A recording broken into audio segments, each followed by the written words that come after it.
Chapter 43. The fight in the room was already a mess, but outside the room, the captain and the secretary were still talking. Didn't you notice? As I said just now, this kid looks honest, but deep down, he doesn't trust people. No, it seems that he doesn't trust the authorities. The fat captain frowned. Could it be that this kid was bribed by someone when he was a recruit? Ha ha ha. The secretary did not laugh, and the captain also stopped laughing. After coughing twice, he said, probably because he's been in Eastwood for too long, this kid's personality is just like the people of Eastwood. He's just a rock, too straight and stubborn. We need to soften his temper, soften it a little. We need to let him know that in this world, you won't have a bright future just because you keep pushing forward. You want to let him know that power comes first. That's poisoning the ambitious youth. The secretary shook his head disapprovingly. No wonder you want those cadets to watch him. I'm afraid that young man is going to get a beating later. Even if you want to let him know the horrors of reality, there's no need to make him bleed. What if the miss asks? You said the commander is also interested in him. What if he hates our 4th military region?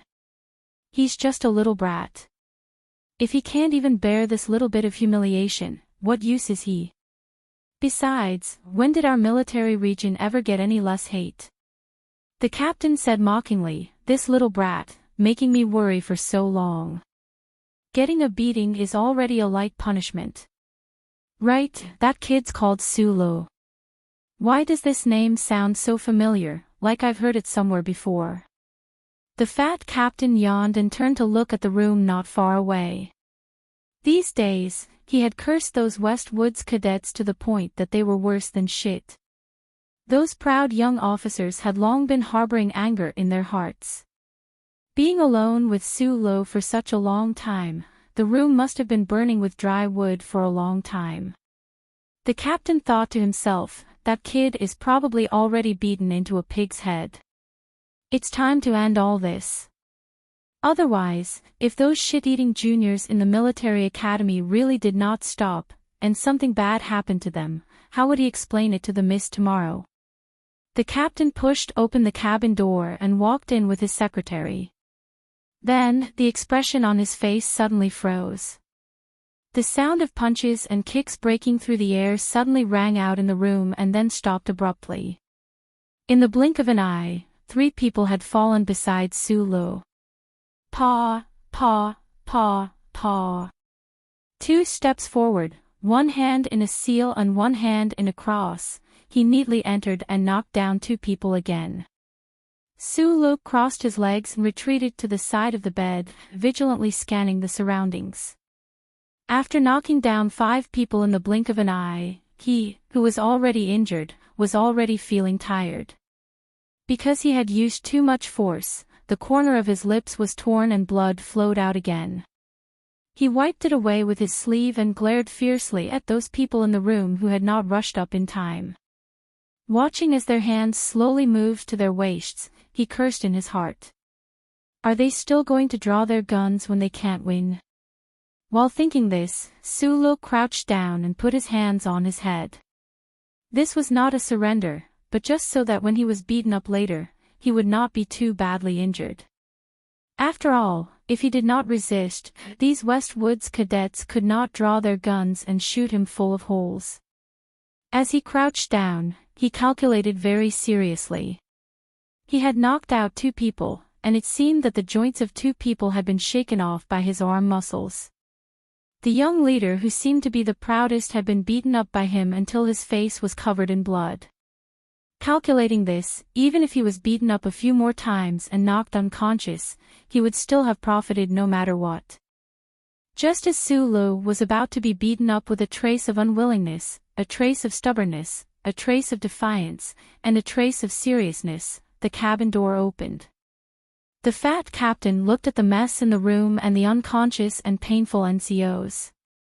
A trace of shock flashed across his face. When he saw that the NCOs who were still standing had already pulled out their guns, his face was so gloomy that it was somewhat frightening. He walked over and slapped the back of the head of one of the NCOs. He scolded sternly, "Shameless prodigal son of a bitch. Is this how your teachers teach you? Since when did the 4th Military Region have so many good-for-nothings like you?" A female cadet with a pretty face was startled and immediately explained, "The suspect injured people, we." Without waiting for her to finish, the captain coldly cut her off and slowly walked up to Sulu.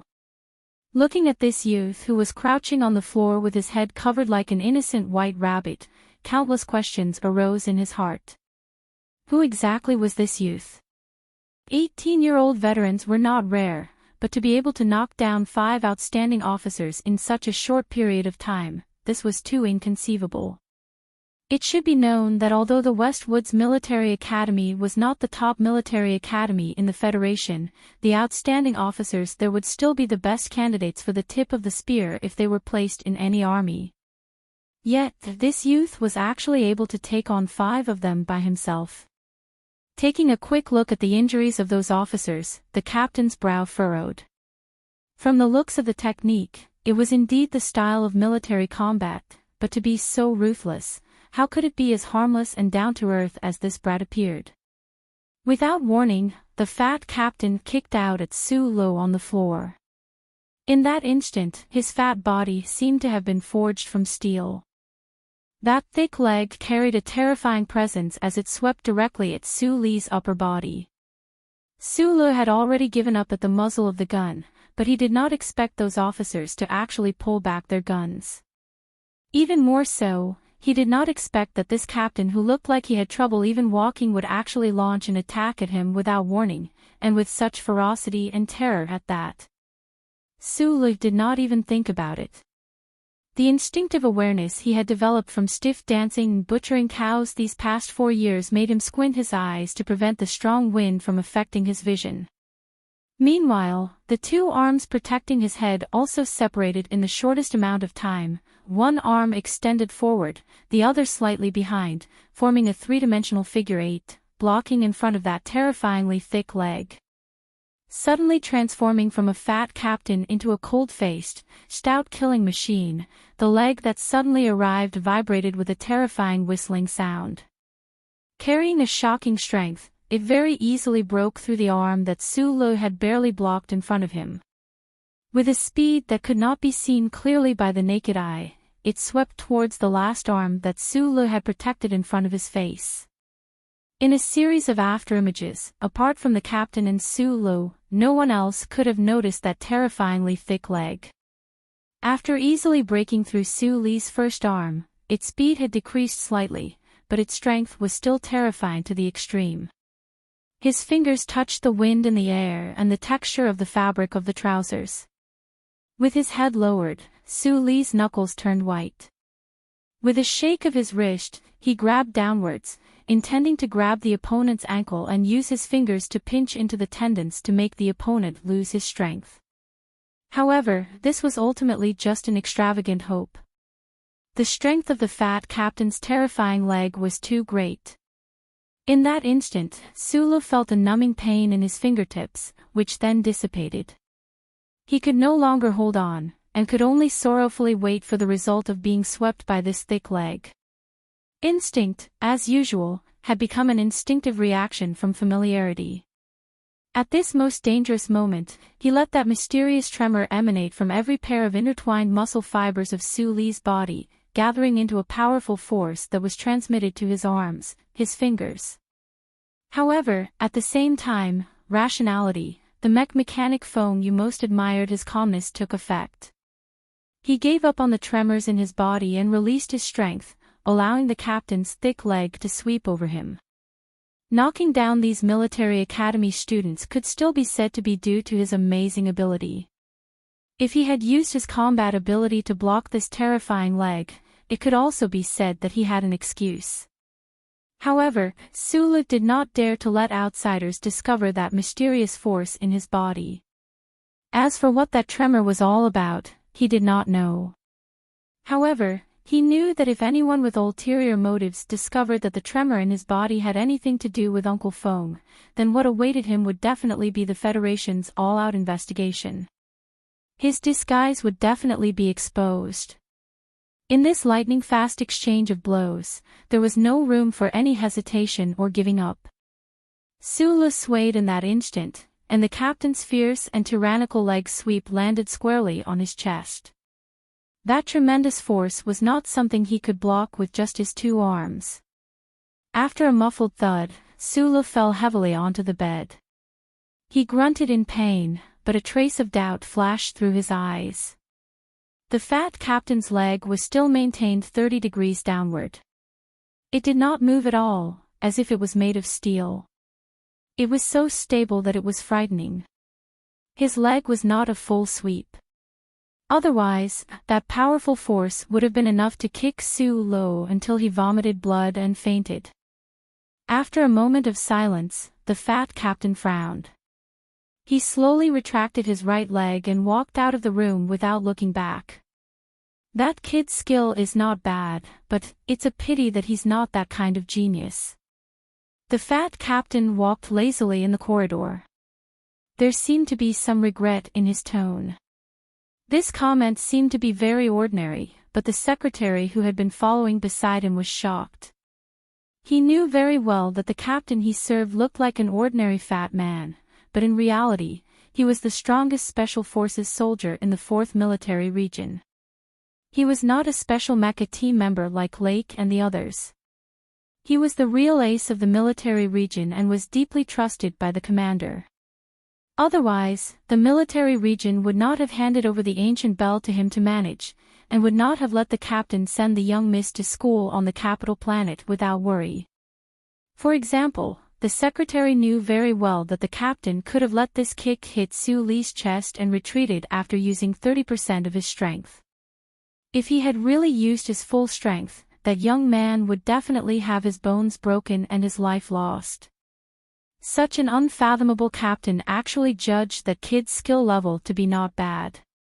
It seemed that the 3 retired young men that the young miss bumped into when she disappeared this time were really powerful. Geniuses in the military are all trained. He has already retired, so it is not difficult for the military regent to recruit him again. There are many examples in the past. The secretary gave an idea. The captain did not stop walking. He shook his head and said, although ordinary talents are precious, they can be found anywhere. Real geniuses are hard to find. Since that kid is not the good material that the commander is looking for, there is no point in keeping him. What kind of genius? The secretary did not understand. The kind from old Li's family. The captain smiled bitterly. The geniuses of the Federation who cultivate seem to be in his family. The secretary smiled and said, of course. His old man is that one. The next day, Sulu cleaned himself up and put on his white clothes. Under the guidance of the staff, he came to the upper floor of the antique bell. He didn't know what was waiting for him, but he reminded himself that the capital was not far away, so he should keep a low profile. Chapter 44. Sulu sat on one side of the long table in the restaurant's private room.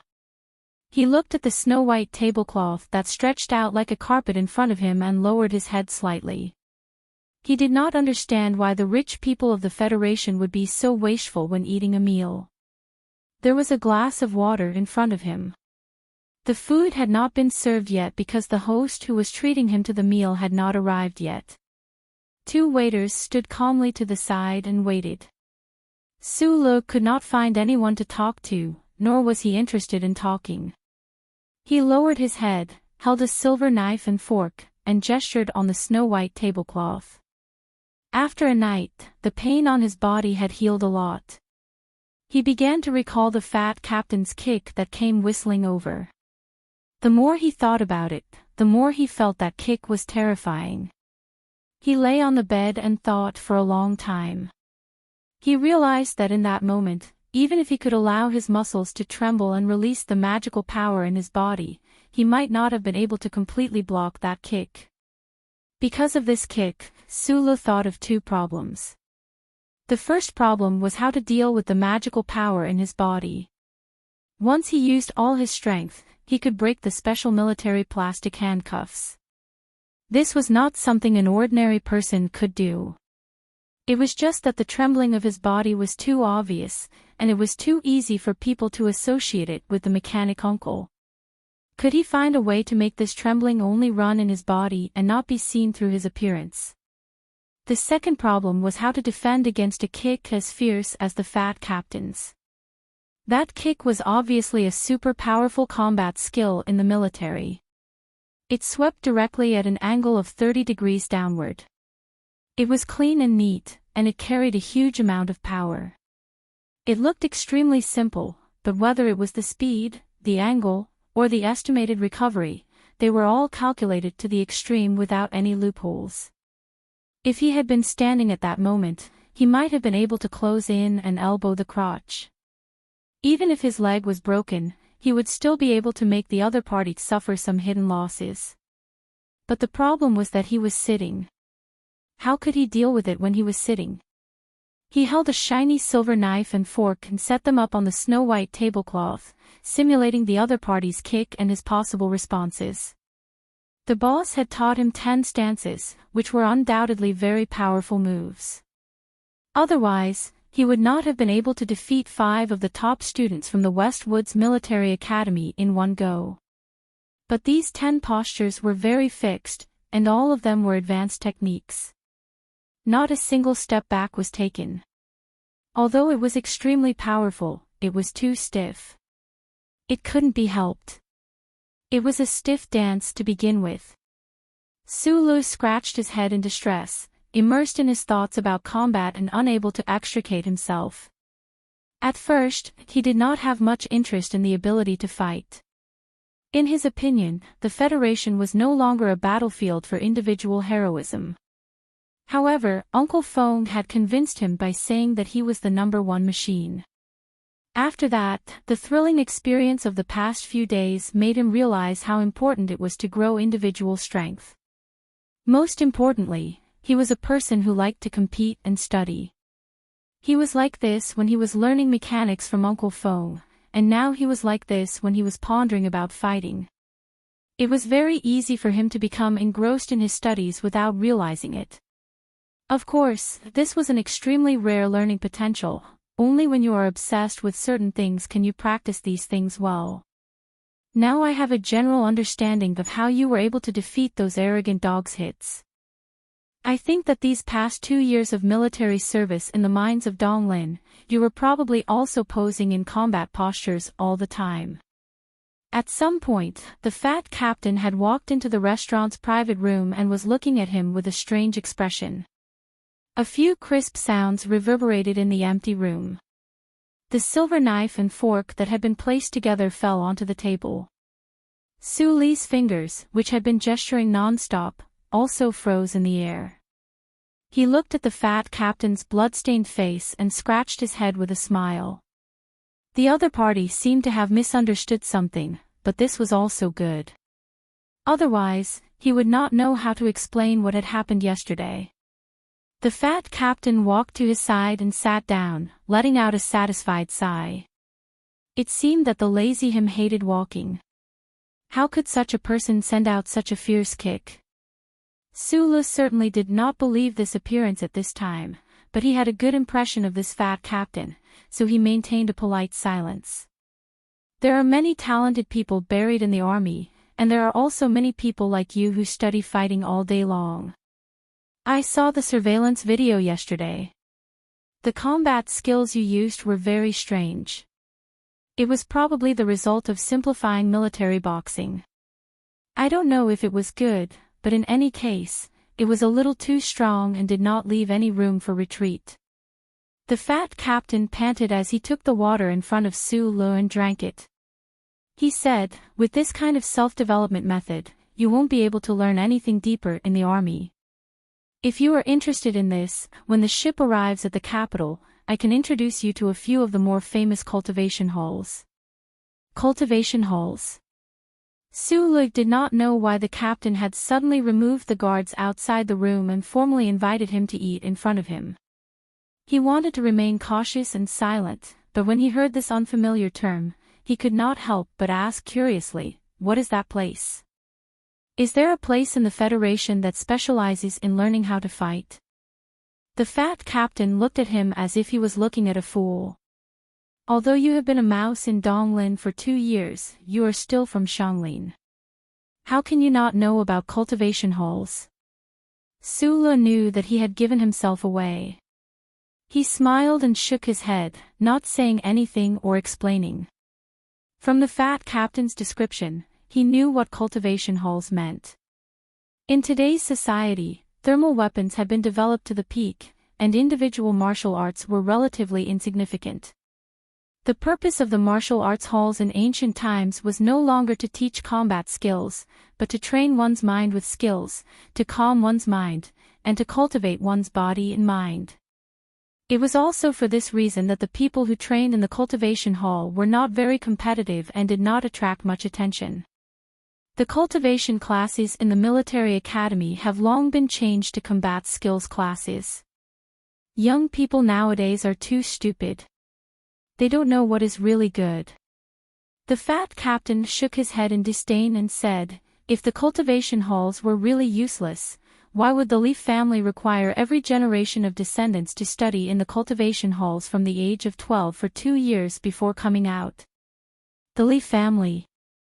Sulu knew that as an orphan from Donglin, he was a country bumpkin in the eyes of most people, so he did not mind speaking his doubts frankly.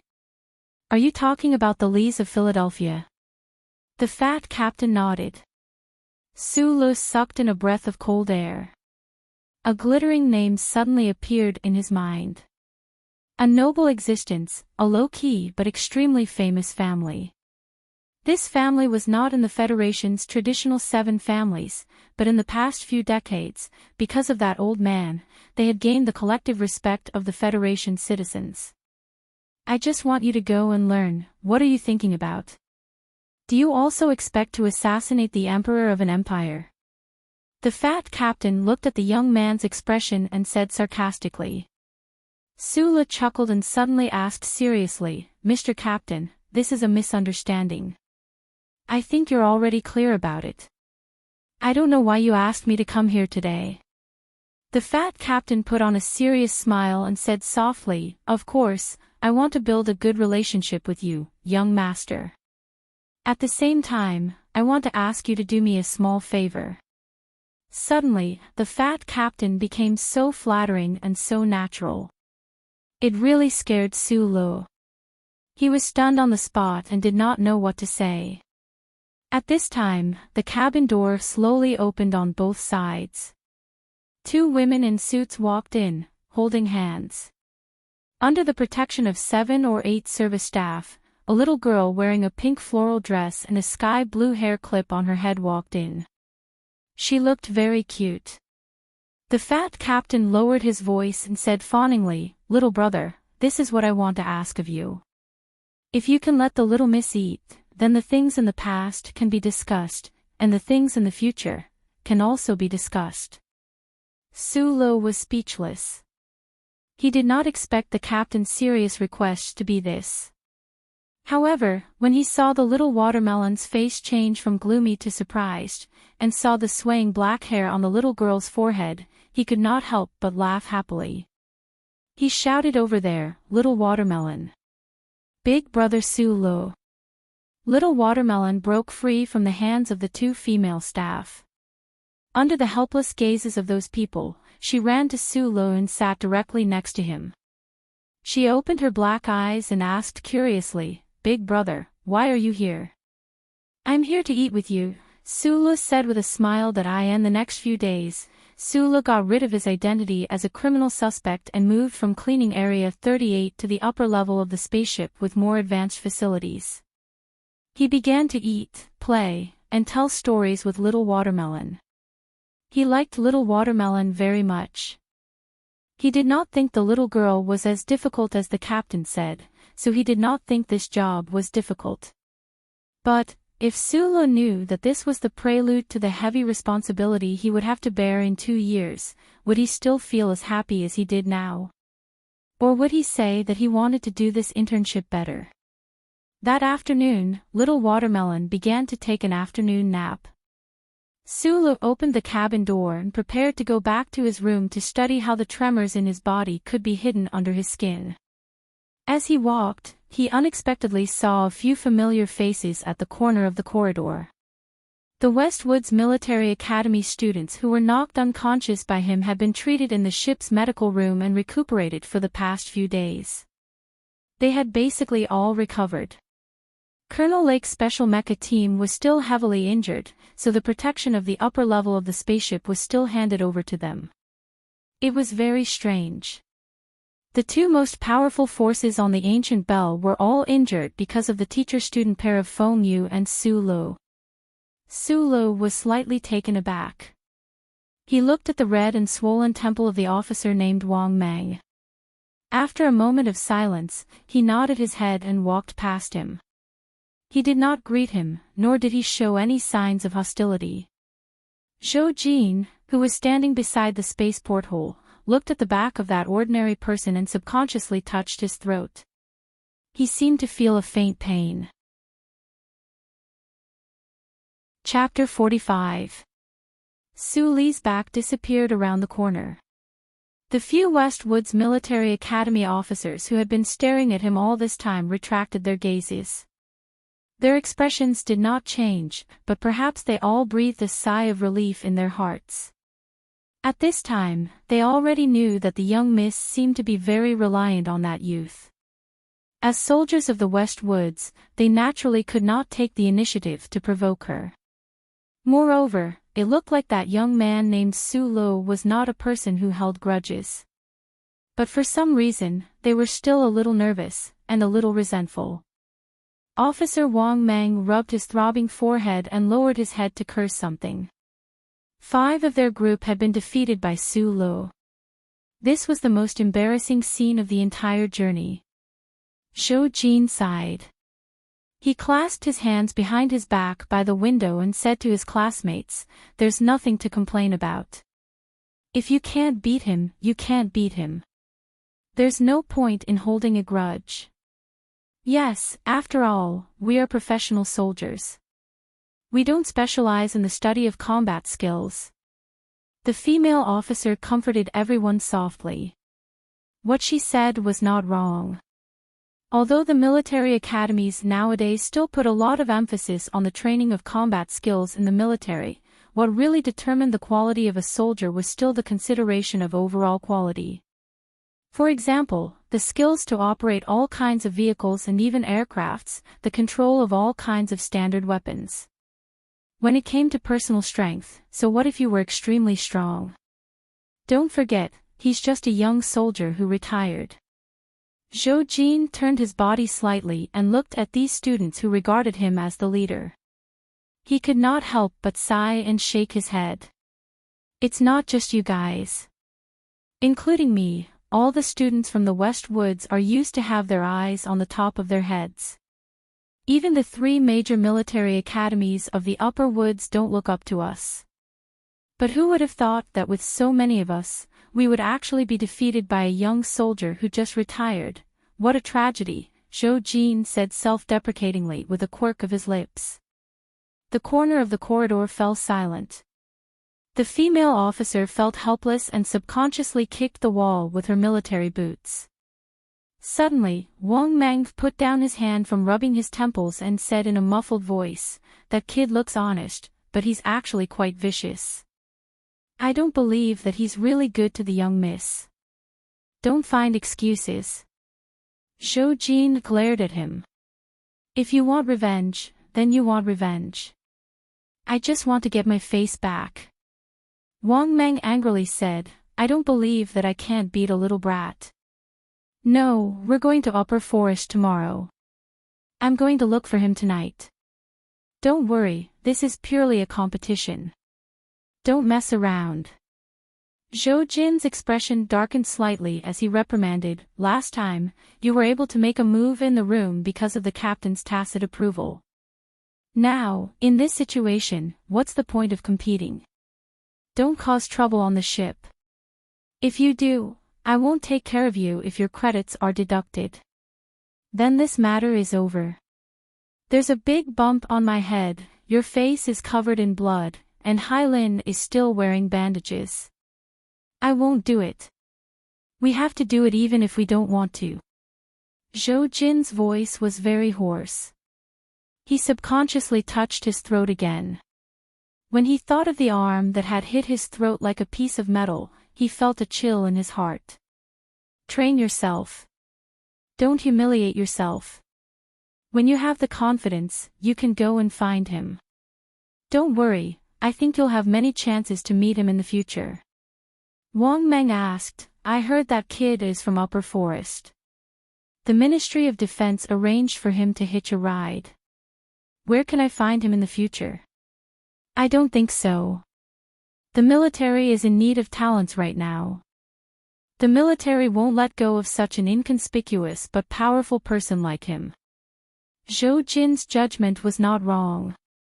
Although the fat captain had told his secretary that Su Lu was not the kind of genius he was curious about, the combat ability Su Lu had displayed, especially the mecha fragments all over the ground, had still made the captain extend an invitation to him. In a private setting, the secretary took out 3 documents and showed them to Su Lu.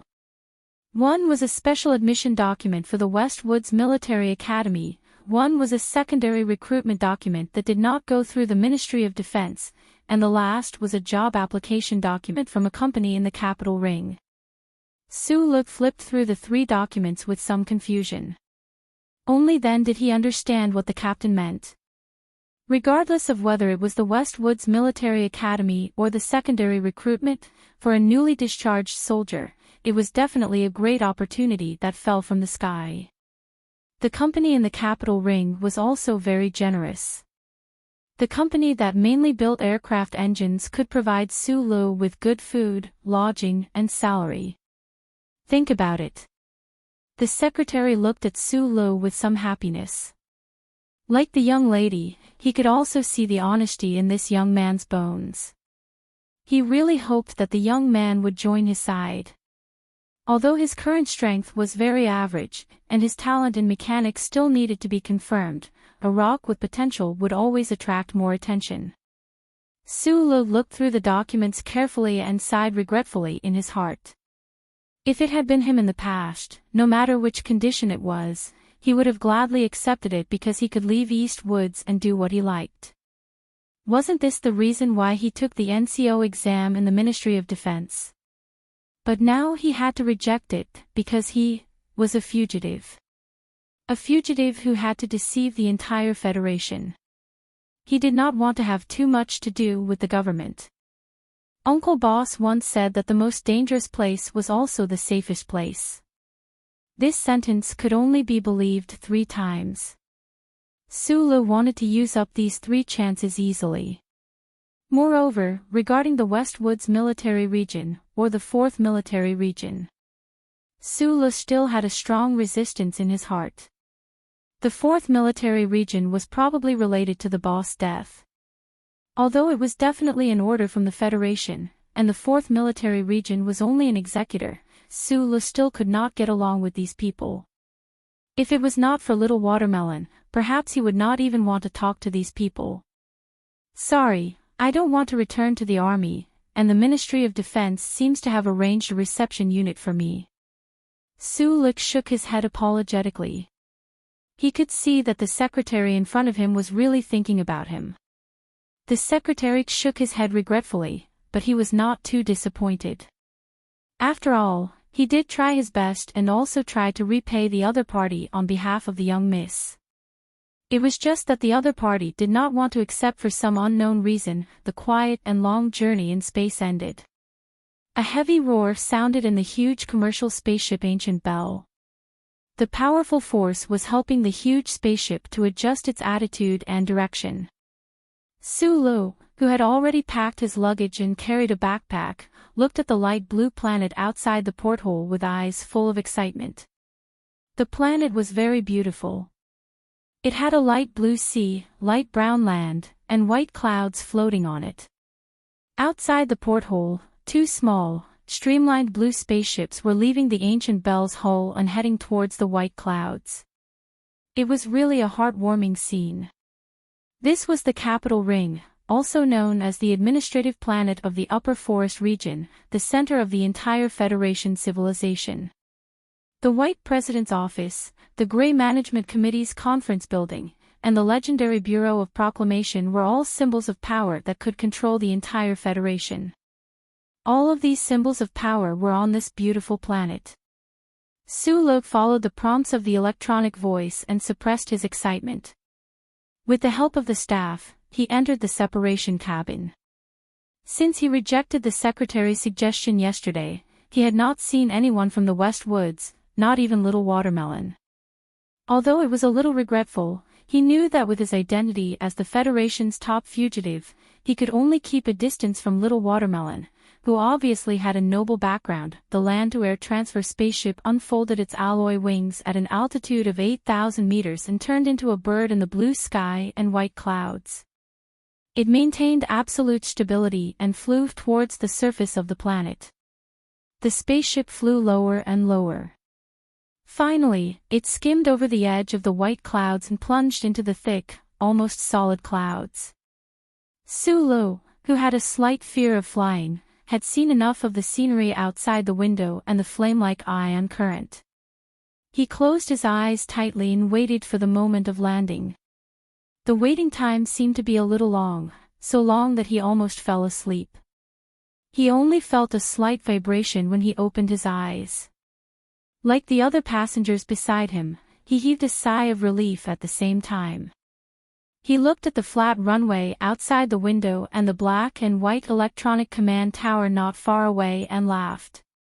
Walking out of the cabin door, a gust of cold wind hit him in the face. Su-Lo looked at the ground in front of him and the buildings in the distance. His expression froze and he almost could not move his legs. These white, soft, and cold things, are they the legendary snow?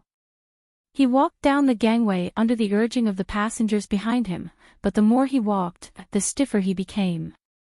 It looked like he was practicing martial arts in a mine. The weather in Upper Forest was too cold.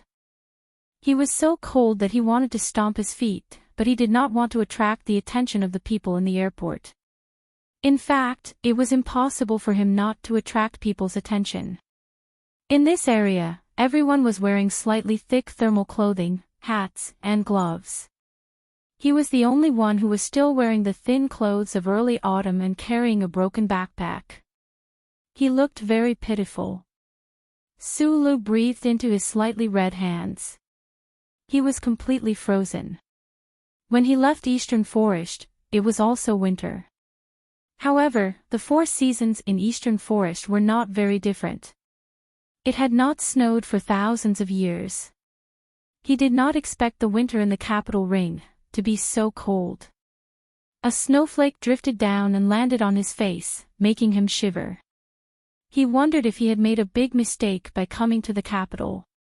This was the first time Su-Lo had seen snow in his life, but he could not feel the purity of the snow. He could only feel the coldness of the snow. This was all because he was not prepared. It was a tragedy. Chapter 46. Su-Lo squinted his eyes and looked at the snowflakes falling from the sky. He thought that these fluttering ice crystals were quite beautiful. This was the first time he had seen real snow. In his surprise, he seemed to have forgotten the thin clothes he was wearing. He also did not notice the sympathetic gazes of the passengers around him. Standing in the middle of the snowstorm in the square with only a thin layer of clothing, he did look quite pitiful. The passengers thought that Su-Lo had mistakenly put his thick clothing in his luggage and could not help but shake their heads. However, sympathy was one thing. They did not have many clothes on them, so no one would take off their clothes and put them on Su-Lo. In the capital city, the wind was getting stronger and stronger. Su-Li's face felt like it was being scraped by a few small knives. He immediately woke up from the snowy scene in front of him and felt the cold on his body. He shrunk his body and hugged his backpack in reverse to get some warmth. He turned his body and avoided the wind. He squinted his eyes and looked at the entrance of the airport in the distance. He wondered why the spaceship did not fly directly to the entrance of the airport but stopped in the middle of the snowstorm. The ancient bell was still in space outside the capital planet. The officials of the West Woods and the East Woods who were returning to visit would soon embark on their journey again. At this time, those who landed on the surface of the capital planet were basically officials with official duties.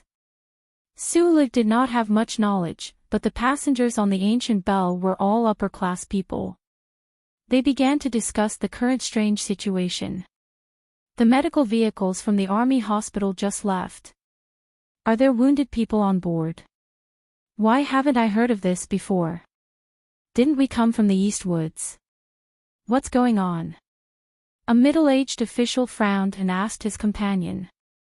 Behind him, Sulu heard this and squinted his eyes even more. He hid behind the crowd and looked through the gaps in the crowd. He saw a few ambulances covered in snow disappear into the distance of the airport. He vaguely thought that those on board must be the Westwood soldiers who had captured him. Those soldiers were affected by the strange beam of light and had been recuperating on the ancient bell. It seemed that the 4th Military Region did not dare to take the risk of sending them back to the West Woods for treatment. Instead, they were sent directly to the capital planet where the medical standards were the most advanced. Thinking of that sunglasses-wearing Colonel Lake in the ambulance, and thinking of how he had been so close to that colonel and those injured mecha warriors for so many days, Sulu suddenly felt a trace of fear in his heart. That Colonel Lake had seen his face before. If the two of them had really met on the spaceship, what would he have done? In the cold weather, Sulu's back was dripping with sweat. He knew that he was too careless. Fortunately, he probably would not have any relationship with the people from the West Woods in the future. Once he entered the capital planet, the fat captain and the secretary would not be able to find him easily. But little Watermelon. Well, they were not on the same level to begin with. It might be better if they did not meet again. Just as Sulu was thinking about all these things, the electric vehicles of the airport finally arrived in front of many passengers. Of course, the airport was greeted with loud complaints and threats of complaints. However, the airport staff only apologized politely, but they refused to explain what had happened earlier. The ambulances are there to save people. We can understand that. Why could those passengers be driven directly to the passage? Why could they be in front of us? The airport staff only smiled and comforted them.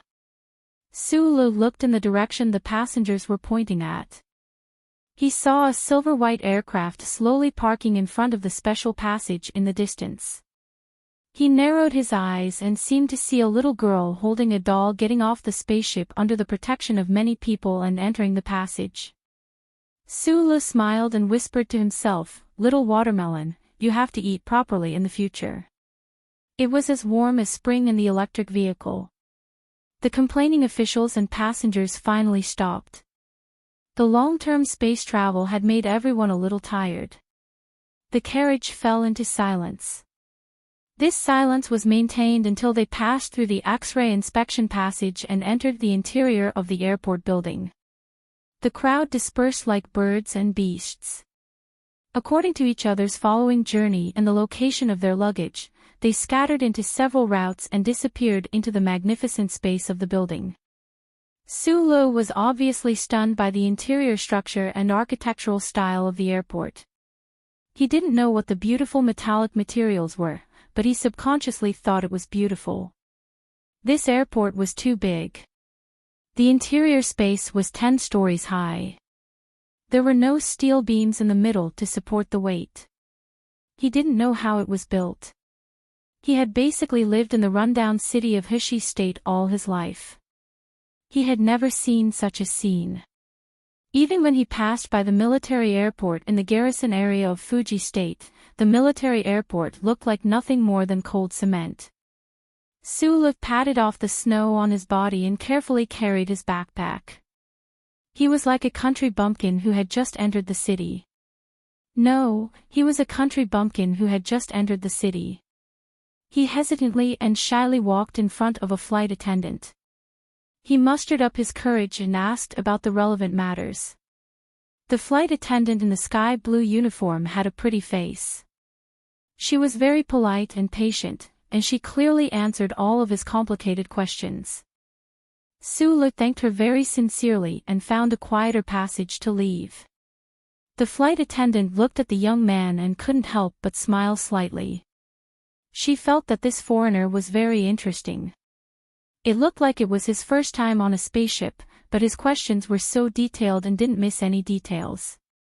Perhaps he had looked up a lot of travel information on the internet before coming. Looking at the passage in front of him that was completely made of metal, Suli's footsteps slowed down.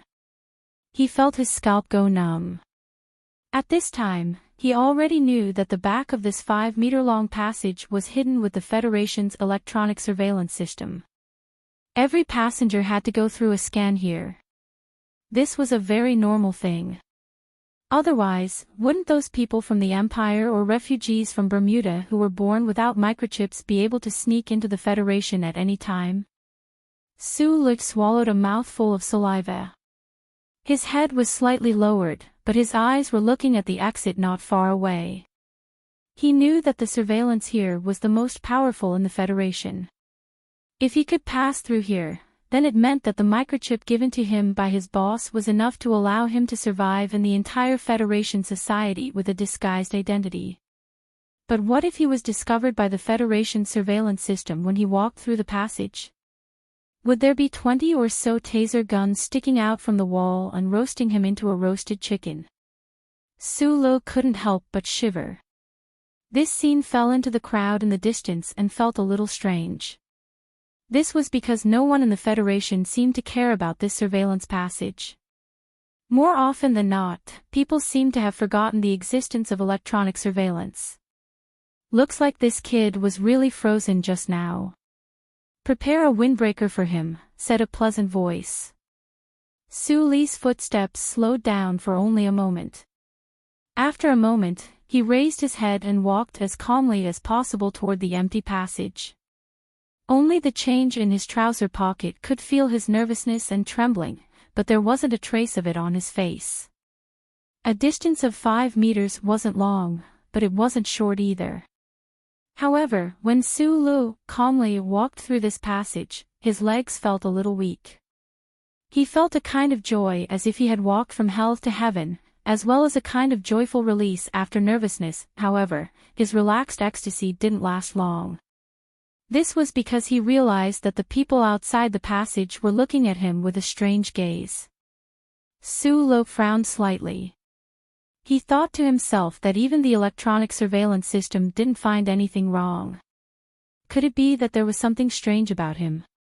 He subconsciously touched his face and continued to walk forward. Then he realized why so many people were welcoming him with strange gazes. It was because outside this quiet passage, there was a large group of people welcoming him. Except for the young woman at the front and the little girl in the young woman's hand, this group of people were all fully armed soldiers. Such a large formation was used to welcome one person, especially a young man in a thin shirt who shrunk like a country bumpkin. It was no wonder that the people in the airport were looking at him strangely. Looking at the little girl's happy face, Sulu knew that he couldn't avoid this. He couldn't slip away quietly. With a bitter face, he walked to the front of the crowd, hoping that there wouldn't be any too horrible developments. Brother Sulu. Little Watermelon was wearing a red fur coat and a hat. The brim of the hat pressed down on her hair, revealing a black line. She looked very cute. Sulu smiled at her, then turned to the young woman holding the little girl's hand and said politely, "Hello." "Hello, Sulu." The young woman was about 30 years old. Her eyebrows were soft, and she had a comforting beauty. But from time to time, her eyes lit up with a hint of pride. This kind of pride wasn't repulsive. Instead, It made people feel that it was natural. The so-called environment of growth affected one's mentality was probably referring to this kind of person. She looked at Sulu gently and said, "I am Fireworks' mother. Thank you very much, Mr. Su, for taking care of her along the way." Sulu looked at the beautiful and gentle face, and his mind was slightly shaken. He subconsciously felt that this young woman was very trustworthy. He forcibly suppressed the absurd idea of asking her why she gave Little Watermelon such a strange name and prepared to say a few polite words. Unexpectedly, the noble young woman handed over a business card with a smile and said, "I'm here to express my gratitude. I have to go to the army hospital right away. I'm very sorry. Mr. Su, if you have any difficulties in the Federation, I hope you don't mind contacting us. We also want to express our gratitude to you." "Thank you, sister." Sulu looked into the young woman's eyes and blurted out an extremely absurd name, "Thank you, sister." This name made the faces of the soldiers in the crowd change dramatically. Even the gentle and peaceful young woman had a strange look in her eyes, but then it turned into a sympathetic smile. She shook her head and asked a soldier next to her to hand her a military windbreaker. Without saying anything, she held Little Watermelon's hand and walked to the VIP passage under the protection of the soldiers. Sulu held the windbreaker in one hand and the natural fiber business card in the other. He was in a daze. Although he didn't know the goods, he knew how expensive this kind of business card was. He looked at the back of the young woman who was faintly discernible among the soldiers and couldn't help but shake his head with a wry smile. He also felt that he had been too nervous before. The boss was right. Too little contact with the opposite sex was indeed easy to cause problems. At this time, he had vaguely guessed Little Watermelon's family background. Of course, he didn't think it was rude for the young woman to hand over a business card and then turn around and leave. In fact, Sulu didn't think that what he had done was worth the other party thanking him. With the other party's identity, it was already very polite of her to wait here and say a few words to him.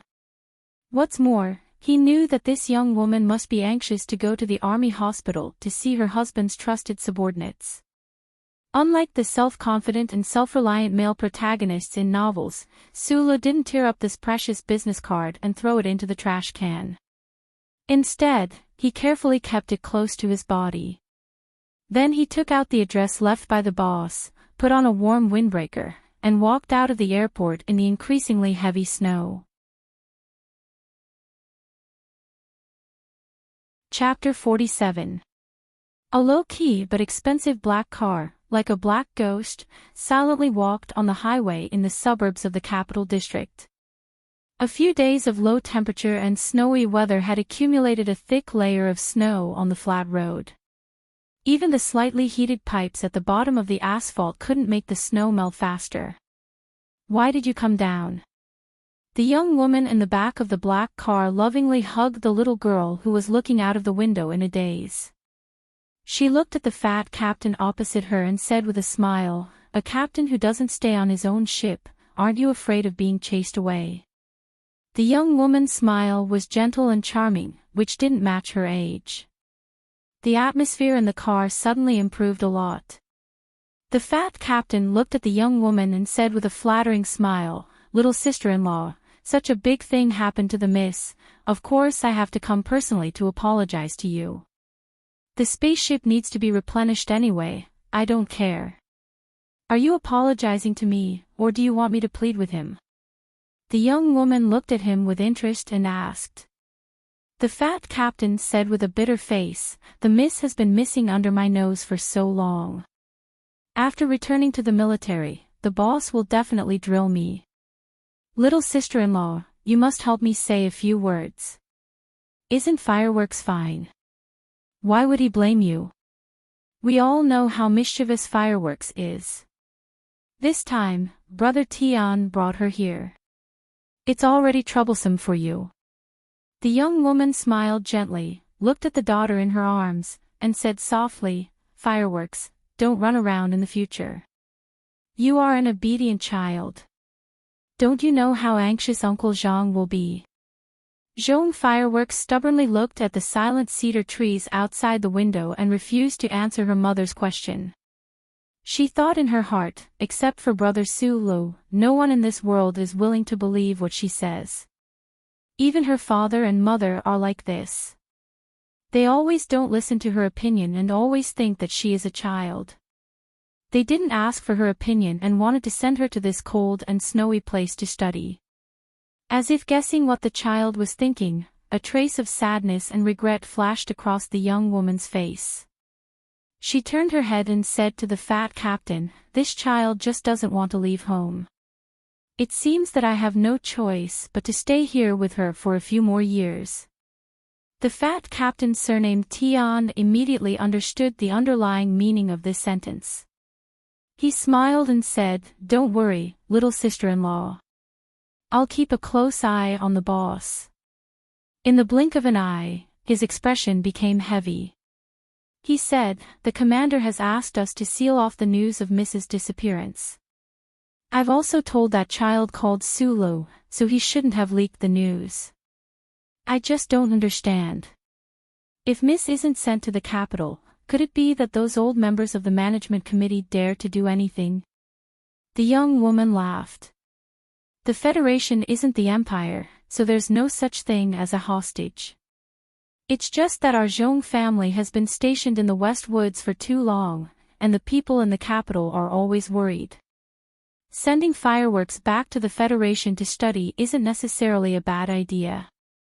They probably want the descendants of the Zhong family to have a greater sense of belonging to the Federation from a young age." After saying this, she suddenly frowned slightly and asked, "Does that little guy called Su Lu know Fireworks' identity? That kid looks honest and reliable, but he's actually very shrewd. I'm afraid he's already guessed it, but he didn't say it out loud. He probably also knows that some things are better to pretend not to know." The fat captain shrugged his shoulders, and the fat on his body began to tremble again. Little Watermelon, who had been staring out the window, suddenly turned his head and looked at the two adults in the car. With all his strength, he said loudly, "Big brother Su Lu is a good person." The young woman laughed and said, "Of course he's a good person. He obviously knows that we're from the Zhong family, but he didn't ask for anything just because you like him. Instead, he hid far away. The key is that he hid very cutely, not that kind of hypocritical pretentiousness. Fireworks, mother believes in your judgment of people." Little Watermelon proudly turned his head away. The young woman looked at the fat captain and said calmly, "Since that little guy doesn't want to have anything to do with us, then forget it. I've left him a military district office card. If he needs it in the future, we can help him." The fat captain nodded and then said, "The company's energy quota was reduced by half in one shot. I've already sent the report. The key is the management committee's energy committee. The other ministries should be easy to run to, but the energy committee needs to be personally talked to by the chairman." The fat captain had changed the way he addressed her. When it came to business, the young woman's expression became slightly more serious, but her tone was still gentle. "Leave this matter to me. But you really wasted so much of the quota in one shot." As a result, the Donglin Garrison District reimbursed an entire formation of Special Forces soldiers. There will be a lawsuit, and even Lake and the others were injured by you. When you return to the military district, you'll have to answer to them yourself." The fat captain's expression was unchanged, and he calmly replied, "The commander shouldn't make things difficult for me in this regard. That traitorous mechanic is a big enemy of the 4th Military District." After hearing this news, his mood will definitely be much better. The young woman's eyebrows slightly furrowed, and she curiously asked, "But the problem is that mechanic really so powerful? Even the Special Forces team led by Lake couldn't deal with it, so why did they have to do it from space? Next month, we must ask the Department of Defense to come forward and take over the ancient bell, otherwise, we can't explain this problem. That mechanic is very powerful." The fat captain closed his eyes and recalled the strange jump of the black mecha on the thermal imaging device and satellite images that day. After a moment of silence, he opened his eyes and said, "He's much stronger than me. Lake and the others are no match for him at all. The Federation's mission this time is not easy to take over. No wonder the Department of Defense gave this credit to us." The young woman's expression became serious, and she asked, "How is he compared to him?" The fat captain knew that the him the chairman was referring to was the head, the commander of the 4th Military District. After thinking for a while, he objectively replied, "If it was a field battle, and they both use mechas, the head wouldn't be his opponent. But don't worry, the chairman, that guy can't be any more dead. More than 10 years ago, more than 10,000 lives in the military district were finally recovered." The young woman nodded, looked at the wind and snow outside the window, and lowered her head to look at her daughter who was sleeping soundly. Suddenly, she softly said, How strong is that mechanic?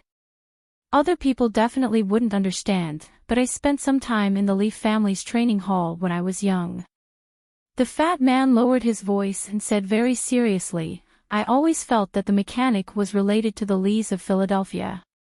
Hearing the Lees of Philadelphia, the young woman couldn't help but be a little moved. She knew that Fatty Tian was a rare expert in the 4th Military District, and his judgment was especially sharp, so the conclusion he came up with should be somewhat credible. After thinking for a moment, she softly said, "Since Mechanic Yufeng is already dead, this matter ends here. Don't tell the commander either. The Leaf family definitely wouldn't betray the Federation. If those politicians find out, there will definitely be some commotion. As soldiers, of course we can't let old Lee get into trouble." As a soldier, the fat captain also had incomparable respect for that old man surnamed Lee in his heart, so he nodded seriously in agreement. The 7 great families of the Federation were a privileged class with no special privileges. Countless years of history and countless great achievements made these 7 families become the pillars of the Federation. In a modern society where the laws of the Federation were the cornerstone, these somewhat ancient families only quietly lurked in the shadows, rarely showing their true identities for the general public to see. The citizens of the Federation all knew about the 7 great families, but they would never know why the 7 great families were so strong, or what kind of power and influence they had. With the status and position of the 7 great families, it was naturally impossible for them to bully an ordinary citizen of the Federation. It was even possible that there would never be any relationship between the two. For ordinary citizens, the 7 great families were like distant existences above the clouds. They existed in the idle conversations after a meal, in the illegally sold literature and publications, but they would never exist in their own lives. 6 of the 7 great families lived on the 3 administrative planets of the capital ring, and the only one not in the upper forest area was the Zhong family of the West Woods. There was only one Zhong family in the West Woods. Compared to the other families, the Zhong family was more transparent in the eyes of the people because since the founding of the Federation countless years ago, the Zhong family's 4th military district had taken on the responsibility of guarding the border of the Federation. Other than that accident in the Eastwood area, the 4th military district had never let down the expectations of the Federation people. Sulu finished buttoning up his windbreaker and stood in the wind and snow, waiting for the bus to arrive. From time to time, he would raise his head to look at the snowy sky, feeling rather baffled. He was just a fugitive. Who would have thought that he would actually be able to meet a legendary figure of the Zhong family, and even spend so many days with the young lady of the Zhong family? Moreover, he even saw the madam of the Zhong family at the airport. That was the wife of the commander of the 4th military district. It turned out that there was nothing strange about the legendary figure after all, and she actually looked quite gentle. At this time, Sulu did not know that Little Watermelon's mother was not only the wife of the commander of the 4th military district, but also the chairman of a large company. Otherwise, he would have been even more shocked. Squinting his eyes at the snow falling from the sky, the young man's heart had long since calmed down. He only felt slightly regretful. That broken M02 would probably continue to drift in space until one day it would be thrown into the endless void and become trash. After mourning for the first time he had intimate contact with a broken mecha, the first time he had personally repaired it, Sulu looked at the time of the bus. After thinking for a while, he turned back to the airport and bought a pack of Shanglin's specialty dog biscuits. A happy smile instantly appeared on his face. Back when he was in Eastwood, he already knew about Shanglin's dog biscuits. He had seen the advertisements on Channel 23 quite a few times, but had never had the chance to try them for himself. After all, the two administrative districts were too far apart, and not all commercial companies were willing to do such a low-margin business like selling biscuits. The dog biscuits were very crispy, and Sulu ate them happily. He thought to himself, I really am a country bumpkin. In fact, everything in the airport was very expensive, but he did not care about that. Throughout the journey, he had been using his credit card to pay for everything. He had been using the Sanlin United Bank card that the boss uncle had left for him. He did not know how much money was in the card, but it seemed like there was no end to it no matter how much he swiped. When the bus arrived, Suluk followed a large leather suitcase onto the bus. After finding a seat with much difficulty, he took off his windbreaker and sat down. He placed the entire bag of dog biscuits on the food rack beside him and was about to slowly and happily eat them for the rest of the journey. Suddenly, his fingers brushed against two cold, slender fingers, giving him a fright.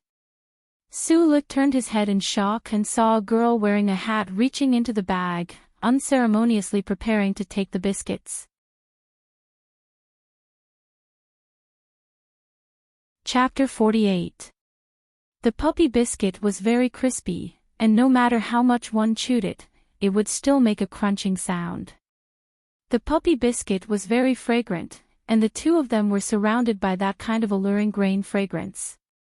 Suluk stared at the girl beside him, dumbfounded. He felt that this scene was too ridiculous. Why was this girl eating his biscuit, and eating it so naturally? Subconsciously, when the girl's fingers left the biscuit bag, Suluk quickly reached in to take a biscuit and put it in his mouth, as if he was afraid that he would be taken advantage of. The girl lowered her head and was concentrating on reading a magazine. Only the occasional flickering of her eyes let Suluk know that the other party was actually also paying attention to him. The dark green hat covered most of the girl's face, only revealing her delicate lips and fair skin.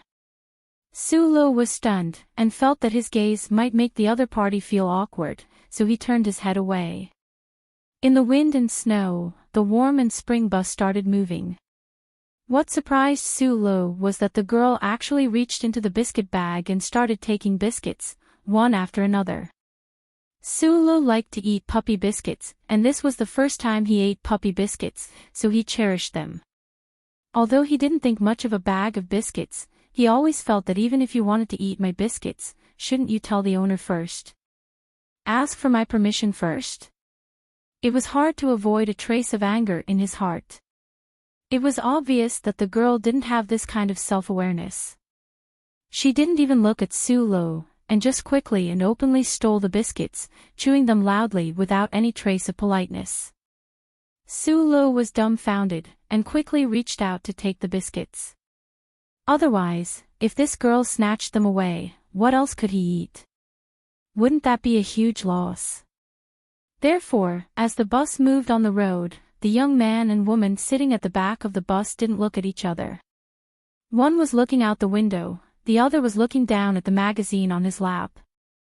They took the biscuits one by one, and no one was willing to take one less, and no one was willing to be slow for a second. Their hands were like the wind, and they took the biscuits one after another. It looked like they had a tacit understanding, but who knew that there was actually an endless amount of hidden killing intent? This is really strange. If she didn't meet me, this hateful biscuit-stealing thief would definitely be severely scolded. Looking at the snowy scenery outside the window, Suluk, who was chewing the biscuit, rolled his eyes. As time passed by, the anger in his heart had long disappeared. He was originally a broad-minded person, and it was impossible for him to care about such trivial matters. Instead, he secretly smiled and thought to himself that it was rare to meet someone who loved the dog biscuits as much as he did. Today's bag of biscuits would be considered as sharing. Sulu was a stingy person, and sharing anything good with others was something he was willing to do. Although the behavior of the long-haired girl wearing a hat was a bit ridiculous, he didn't plan to argue with her. He just felt that the situation was a bit awkward, or rather, he was worried that the girl would feel awkward, so he didn't speak to her. He even paid close attention to her and didn't look in her direction. The bus slowly moved on the snowy road, and went around the highway outside the suburbs, heading towards the ordinary airport northwest of the capital. A cedar tree that stretched to the inner side of the road brushed against the window of the bus, and the sound it made woke up the sleepy people on the bus. The girl beside Sulu raised her head, revealing a beautiful face. The two people's eyes met, and Sulu gently smiled. Who knew that the girl's pure eyes flashed with a trace of disgust, and she immediately lowered her head to read the magazine again. A moment later, she seemed to feel that this wasn't enough to express her unapproachable attitude, so she took out a pair of black-framed glasses from her purse and put them on the bridge of her nose, blocking Sulu's strange gaze. The girl with her head down was wearing black-rimmed glasses. She looked really pure, especially from Sulu's angle. He scratched his head and thought to himself, such a pure girl secretly ate my biscuits, so why is she so fierce to me? After all, he was a youth from a remote area, and when facing the opposite sex, he was always a bit reserved. He just sighed in his heart and didn't say anything. Every time the girl with black-framed glasses took a biscuit, Sulu also took a biscuit, no more and no less. He smiled and ate happily. Although he was a very kind person, he didn't want to lose out too much. Just like that, there was only one biscuit left in the bag. According to the silent order from before, it should be Sulu's turn to take a biscuit. Sulu clearly noticed that the girl's pretty nose under the black-framed glasses wrinkled cutely, as if she was worried about something. Sulu silently grinned, and took out the last biscuit from the bag. After thinking for a while, he broke it in half, and with a kind smile on his face, he cautiously handed one half to the girl. The girl looked up, somewhat surprised, and somewhat angry. Like a kitten fighting for food, she snatched the biscuit and swallowed it, but almost choked. Sulu chewed the last half of the biscuit while looking at her in a daze, thinking, what's the hurry? Is she that hungry? He wanted to pass his water to her to drink, but he was worried that this eccentric girl would dislike him. Fortunately, the sound of brakes broke this puppet-like performance. He didn't even say thank you. What a shameless scum. Zhang Xiaomeng dragged her heavy luggage, lowered her head, and walked toward the airport counter. She had been on a spaceship for 7 days from District S2, and now she had to immediately transfer to the university town. The tiredness of the journey was already a little unbearable, and her heart was constantly weighed down by that heavy stone. Unfortunately, on the bus, she met an extremely untactful, repulsive, and shameful young man. He looks quite pleasing to the eye, and his smile is as sincere as a pig's. Who knew that underneath his bones, he was an ungrateful villain? He ate my biscuit like it was charity. Small eyes, you really are not good people. Zhang Xiaomeng put her heavy luggage on the conveyor belt and couldn't help but complain in a low voice. Entering the departure lounge, Zhang Xiaomeng took off her black-rimmed glasses and carefully wiped them, as if she wanted to use this action to vent her anger.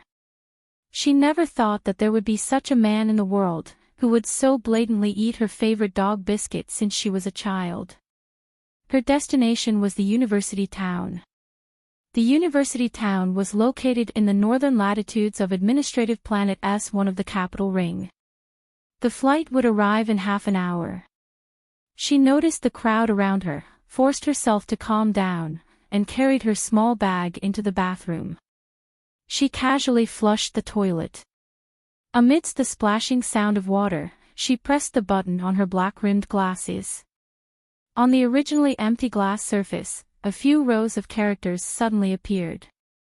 This information appeared in front of her in the shortest amount of time possible through the wireless network that covered the entire planet. After memorizing all the words and missions, Zhang Xiaoming gently exhaled and appeared to be much more relaxed. The senator was still negotiating with the president's office. The situation was relatively calm now. Due to the first charter, the Bureau of Proclamation had to remain neutral.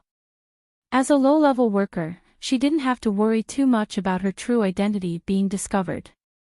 Even if the Federation found out that she was a spy sent by the anti-government party, the most they could do was expel her back to S2. But what exactly was in the university town? Why did the senator want her to return to the capital planet? Was it because the senator knew that she was homesick? Once she thought of her stale family, Zhang Xiaoming's expression became gloomy again. In order to complete the mission given by the organization, it seemed that she had to play the role of a lost sheep. This was really a painful thing. Sitting in the comfortable seat, Zhang Xiaoming tidied up the hair hanging beside her black-rimmed glasses. She subconsciously put her hand into her bag, but she found that the touch of her fingers was a little strange. She opened the bag in shock and was surprised to find an unopened bag of dog biscuits. If this bag of biscuits was hers, then what about the bag of biscuits on the bus? Did she eat someone else's biscuits? She had wronged him, but he had been quietly sharing things that belonged to him with her. Zhang Xiaoming stood up and looked around for the small-eyed boy, trying to find a way to apologize. However, how many flights were there in the capital airport? How could that boy appear on this plane so coincidentally? She sat down in confusion and shook her head regretfully. She knew that she had wronged the boy. More importantly, when she thought of the boy's gentle smile and the half-biscuit that he handed over, other than the thick embarrassment, there was also a trace of indescribable warmth. She hadn't felt such warmth in a long time. The world was so big. Perhaps she would never see that boy with that amiable smile again. There was no way she could apologize anymore. Zhang Xiaoming thought regretfully. She felt like she had missed out on something very precious. She felt empty and uncomfortable.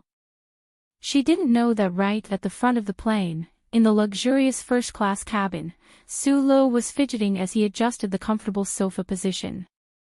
He cautiously and carefully asked the stewardess, "Are you sure there's a free steak? The semi-synthetic kind?" "Yes." The stewardess almost couldn't hold back her laughter as she looked at the honest boy. Su Lo breathed a sigh of relief. Only now did he feel that the expensive ticket was somewhat worth it.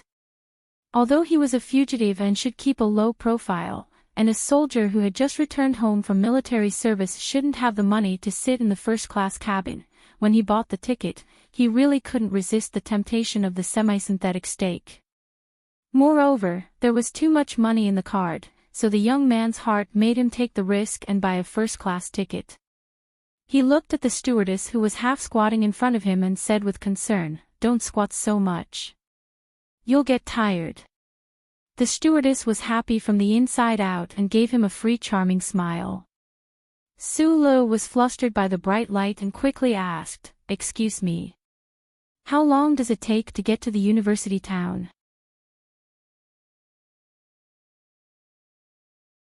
Chapter 49. It had to be admitted that the group of five that built the foundation of the Federation Society did indeed possess wisdom and foresight that the later generations could not hope to reach. The words that glittered with the brilliance of civilization and the social structure that was improving day by day proved this point. Among the three districts of the capital ring that had beautiful environments and distinct seasons, the university town that had been established in the northern latitudes a long time ago was a reflection of the great efforts of the ancestors of the Federation. Only the 70 days of winter every year could allow the young people of the Federation to experience the cruelty of nature and the hardships of life in a prosperous and peaceful environment. The university town was actually not a city. It was a university campus that was built sporadically along the plains on both sides of the Rose River. Most of the universities on the capital planet were established here. As the development of the Federation society increased day by day, the education level improved day by day, and the area of the various universities grew larger and larger. In the 34th Constitution era, they were gradually connected together and became a large community. The people of the Federation habitually called this large area the university town. However, the Federation of today seemed to have forgotten the good intentions of the ancestors of the Federation when they established the university here.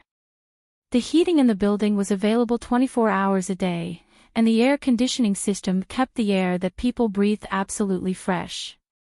Once winter came, the students who were unwilling to go out of the building and spent their boring time in front of the crystal screen every day. How could they experience the so-called cruelty of nature?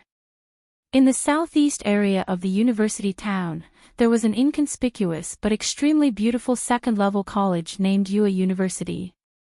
Behind the dormitory of the university, on the road that led to the living area of the Federation, there was an even more inconspicuous gray bungalow.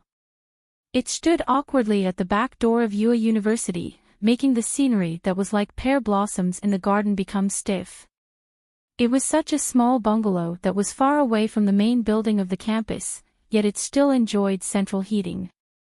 The interior was as warm as spring, and the glass that was not coated with anti-frost was filled with a pleasant mist.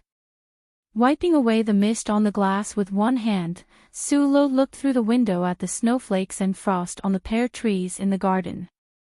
He smiled happily, thinking that this was a really nice place. It was still so beautiful in such a cold winter. When had he ever seen such a scenery when he was in Donglin? The sky in her hometown was overcast and gloomy. How could there be snowflakes that were whiter than pear blossoms? He had been at UA University for more than 10 days, following the suggestion left behind by his boss, Fengyu, on the holographic screen before his death. Furthermore, he was a fugitive with a disguised chip in his body, so naturally, he was unwilling to follow the information on the chip and go to the Department of National Defense's Retirement Resettlement Office to find a job. Thus, he decided to come here himself, submitting a job application and the strange recommendation letter in his backpack to the school, and easily obtained his current job. At first, he was a little puzzled as to why it was so easy to find a job, but later on, he realized that other than guarding the back door of UA University, this job only required him to be responsible for cleaning the road within 10 meters of him. On the surface, he was a member of the logistics department, but in reality, he was just a doorman. Without a doubt, he belonged to the lowest rung of society, and his salary was so low that it was pitiful. Fortunately, there was still a lot of money in that Zhang Sanlin Union Bank card. Su did not come to Shanglin for money, nor did he have any strong desire to be below others, so he happily accepted this job and obtained this small, gray bungalow that belonged exclusively to him. If it was a normal citizen of the Federation, no matter how beautiful UA University's snowy scenery was, after looking at the plain white for more than 10 days, they would have long since gotten sick of it. However, Su was the same. He had never seen snow in his entire life, and looking at the snow for more than 10 days was just a small enjoyment for him. Right now, it was still the winter holidays, and there were not many students staying behind at UA University, so his work had not officially started yet. Every day, other than cleaning the snow, he had nothing else to do, so he was very free. Through the CD-ROM computer that the logistics department had placed in the doorway, Su would also go online every day when he was free.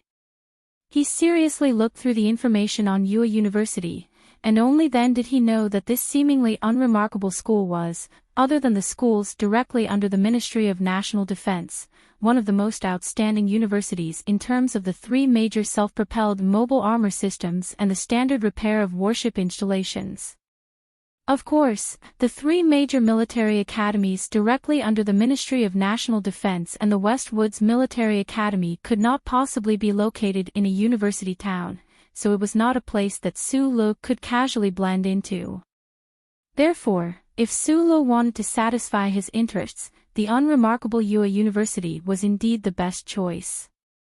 Only now did he understand that his boss was still considering his own ideals in his arrangements, and his mood could not help but warm up like the air in the room. When he had just arrived at the university town, Su-lo had tried to apply for an audit student certificate. After all, he still had quite a bit of money in his card, so he should be able to afford enough sponsorship. Unfortunately, the school's principal and dean in charge of reviewing new students had all returned to the various major cities on the capital planet for their holidays, just like the students. What made Su-lo feel even more regretful was that Yue University's library had also been closed for the past few days due to the update of the system and the holidays. This meant that he had no way of accessing the knowledge he was most interested in regarding the M-series mecha's structure and maintenance. He also had no way of searching through the ancient books to see if there were any words or phrases regarding the mysterious trembling power within his body.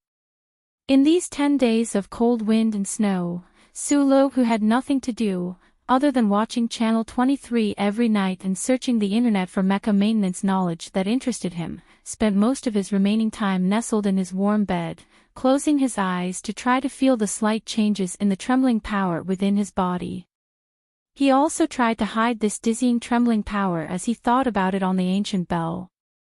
It was snowing heavily outside, and he had not practiced that set of 10 postures for quite some time. He was also worried that others would see it, but the trembling in his muscles had gradually become more and more practiced as he slept. It even felt as though it could surge out at will. That night, accompanied by the familiar soreness in the deepest parts of his muscles and joints, Su-lo fell into a deep sleep accompanied by the howling of the wind and snow.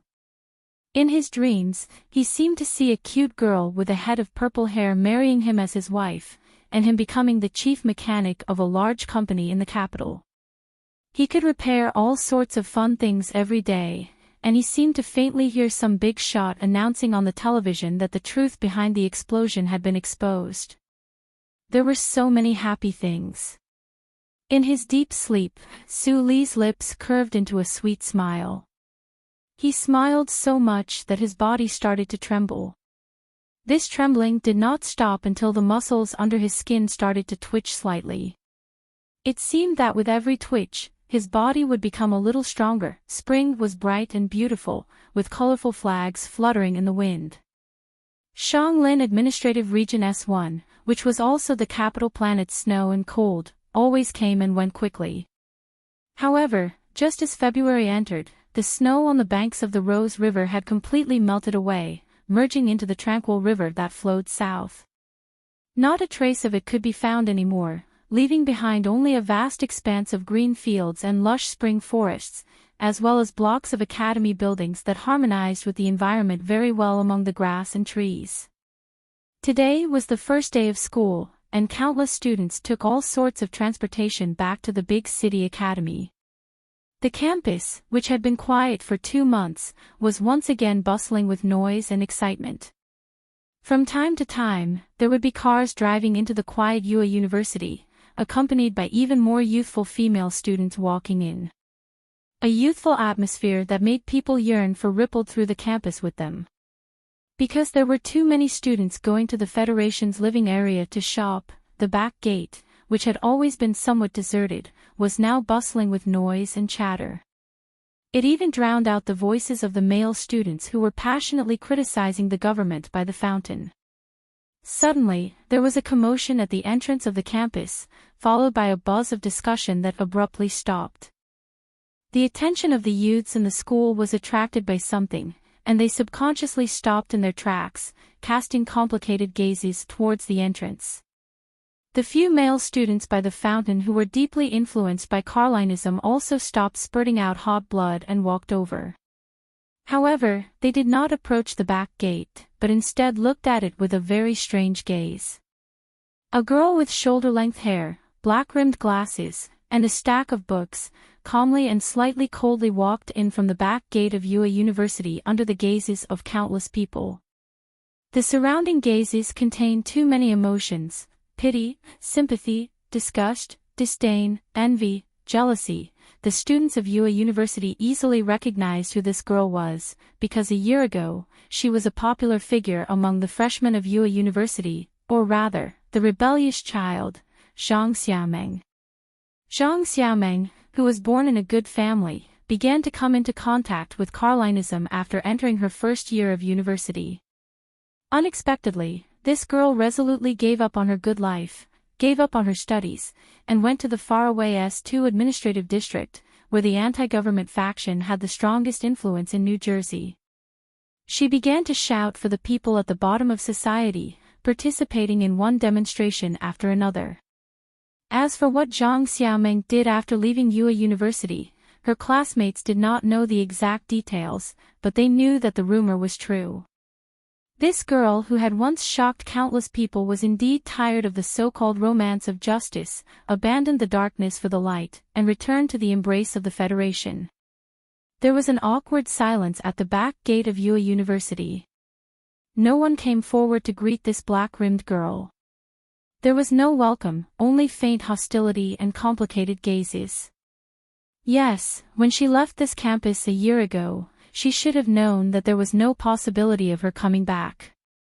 If her ideals in the past were childish and laughable, but for the sake of an ordinary and comfortable life, she easily gave up her so-called ideals, then why did she leave in the first place? Why did she come back after leaving? Isn't that preposterous? This was probably the thought in the minds of most of the students. They looked at Zhang Xiaomeng calmly, but full of pressure. Zhang Xiaomeng, however, did not have the slightest bit of uneasiness. Her face was slightly lifted, and there was pride in her calmness as she walked towards her dormitory building. At this moment, the few male students who were preaching Carlinism at the fountain suddenly blocked her path and said angrily, "You betrayed your ideals." "My ideal is to live a good life." Zhang Xiaomeng pushed up her black-rimmed glasses, ignored these people, and walked past them. The surrounding students looked at Zhang Xiaomeng's back with strange and mocking expressions. The male student who was giving the speech was stunned for a moment, then he spat a mouthful of spittle behind her back. "This student, please wipe away these stains." A young man wearing a red cufflink walked to the side of the male student, handed him a piece of cloth, and said seriously, "Also, according to the regulations, I will recommend that the student office deduct 3 credits from you." The male student asked angrily, "Who are you?" The young man pulled on the red cufflink and answered, "I am a doorman."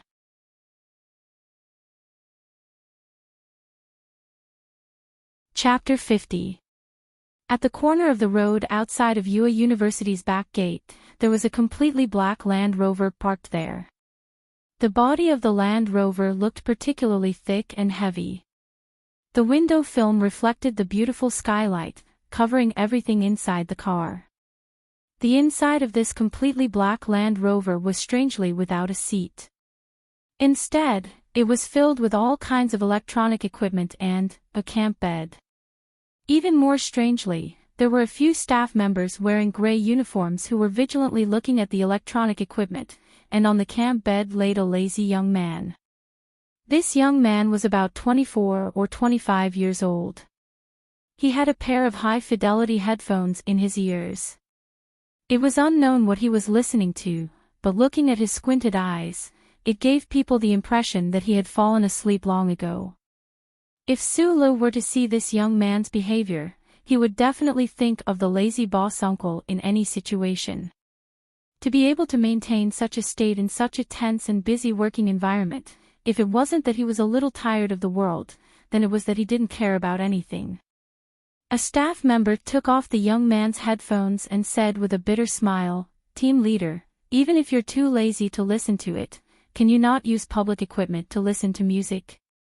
Otherwise, if the director finds out, you'll be scolded again. The young man opened his eyes and yawned.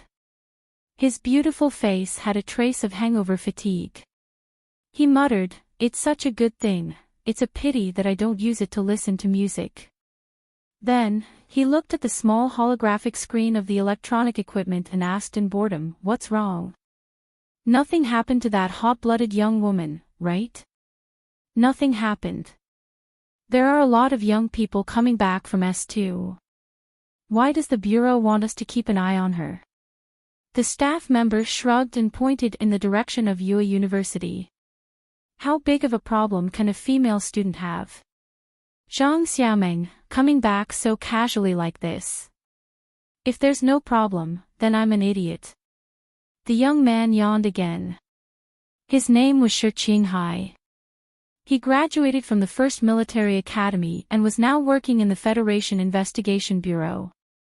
All the staff members in this completely black Land Rover were his subordinates. Bored, he looked in the direction of the back door of UA University and said in a seemingly casual manner, "A little lamb who knows how to mend its ways." Her parents are both civil servants of the Federation government. If there really was no problem, this little lamb should have cried and jumped into her parents' arms at the capital airport. She shouldn't have directly transferred to the university town alone and worked hard for more than 10 days before she regained her student status. Why didn't she meet with her parents? She's still rebellious and hasn't grown up yet. How could she be a pitiful girl who had her head injured? A hint of mockery flashed across Shi Qinghai's beautiful face. Although there are a lot of useless people in the Bureau, it's not a big problem to choose a surveillance target. As he spoke, the 6 people in the front and back of the black land vehicle stopped what they were doing. They listened to the leader's analysis and nodded in agreement. One of them looked at Shi Qinghai and said with a smile, "Leader, of course we know you're not an idiot." Of course, Shi Qinghai was not an idiot. He graduated from the First Military Academy with the highest grades.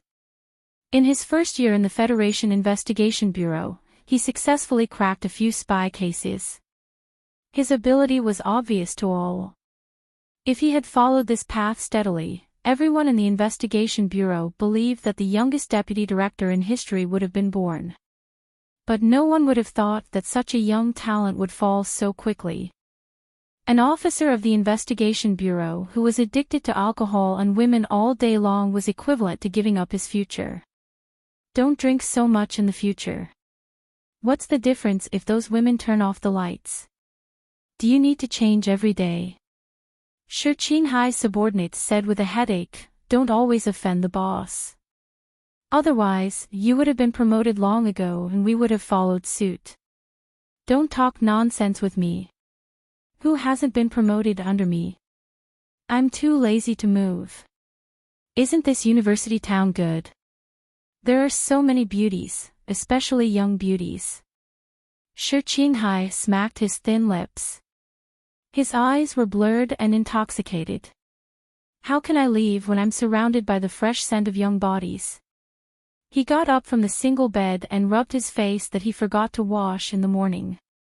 He said vaguely, "What career advancement? Bullshit. I want to be transferred to the Bureau of Proclamation.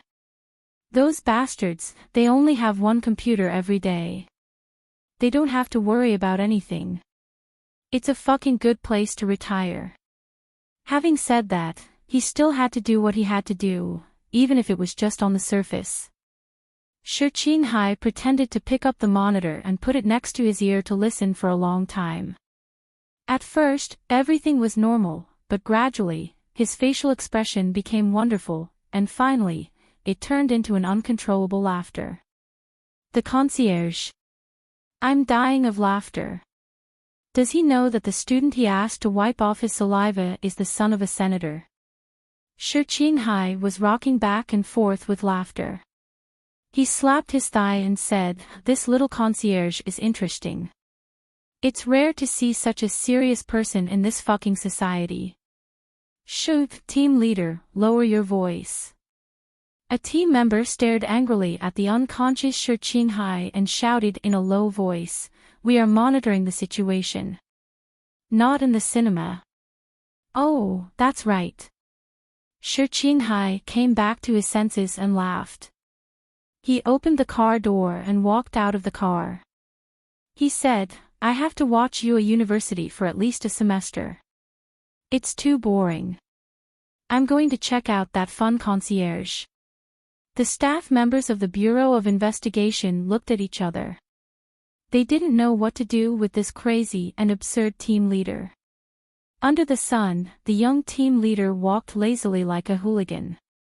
The staff members couldn't help but cover their eyes in embarrassment. One of them muttered, "Breaking the rules again." "But why does team leader look like a hooligan?" Team leader grew up in the countryside. His father is a farmer. Is that so? That's a rare occupation. But what does this have to do with team leader being a hooligan? Didn't George Carlin once say that? The root of hooliganism is the unfair distribution of wealth. At the back gate of UA University, there was no class struggle between the rich students and the poor concierge. The male student who preached Carlinism left in anger. Sulu didn't pull him back. He forced him to kneel on the ground and wipe off his saliva. If he really did that, Sulu would doubt his own intelligence. He just followed the school rules and wrote a note about what happened today. He sent it to the special mailbox of the student office through the computer. Then he pulled out the hose and washed the sidewalk that had just been cleaned in the morning. He walked out earlier because he found that the male student seemed to have the intention to continue pestering the girl. So he thought of a way to stop him. If he hadn't seen that pair of black-rimmed glasses, Sulu wouldn't have remembered that the girl was the one who secretly ate his biscuits on the bus. Sulu didn't know what Carlinism was and didn't care about the negotiations between the government and anti-government. He just felt that the girl was too lonely with so many students coldly looking at her. What made him feel even more uncomfortable was that the male student actually blocked the girl's path. Of course, the more important reason was that he knew the girl. Even though the girl might not remember him, and even though the girl was rude to him back then. After cleaning the sidewalk, Sulu took a chair and sat next to the gate. He faithfully carried out his task. He closed his eyes under the warm sunlight and listened to the chips beeping sound from the monitor beside him. He was so comfortable that he almost fell asleep. In fact, he was still thinking about when he would be able to complete his bypass hearing, when he would be able to enter the library, and when he would be able to visit the experimental grounds. As an official of the Investigation Bureau, Shi Qinghai naturally didn't want to get acquainted with this inconspicuous concierge. It was just that he had spent the whole night with the blonde beauty and drank too much alcohol. His mind was too tired, and he couldn't sleep comfortably on the military bed of the land shuttle, so he decided to just walk around in the car. He bought a pack of cigarettes from the convenience store next to the school gate and lit one. He walked to the sidewalk and squatted down. He casually glanced at the young concierge from the corner of his eyes. It was just this glance, but Shi Qinghai's pupils slightly shrank. He didn't move his eyes away for a long time. He stood up and walked towards Sulu, who was sitting on the chair. After a moment of silence, he said with a smile, "I really envy your job. You can openly bask in the sun every day." Sulu raised his head in surprise. He didn't expect that on this strange planet, in this strange place, someone would actually take the initiative to talk to him. When he raised his head, he saw a street full of green trees and clear sunlight. A handsome young man in a wrinkled black suit was looking at him with a smile. Maybe it's quite comfortable." Sulu knew how to answer this question. He squinted his eyes, blocked the sunlight and carefully said, "Do you want one?" Shi Qinghai smiled and passed a long filter cigarette. Sulu originally wanted to refuse, but he suddenly remembered that the boss uncle never left his cigarettes. He suddenly had an idea. He took the cigarette, put it in his lighter, and lit it up. He said thank you. Separated by the iron gates of Yue University, the two of them smoked without knowing what to do. Under the sunlight, they both seemed to have endless worries. Shi Qinghai threw the cigarette butt to the ground and stepped on it to extinguish it. He used his fingers to tidy up his messy hair. He suddenly stared at Su Lu and said, sitting on the chair, but your body is hanging in the air. You're really hardworking to be able to practice the horse stance like this.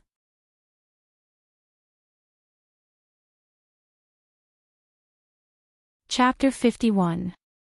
Su Lu was shocked, but his expression didn't change.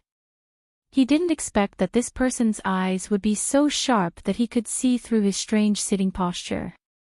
He wasn't a professional spy, and he wasn't even a professional fugitive. He was just an ordinary young man with some talent in some areas.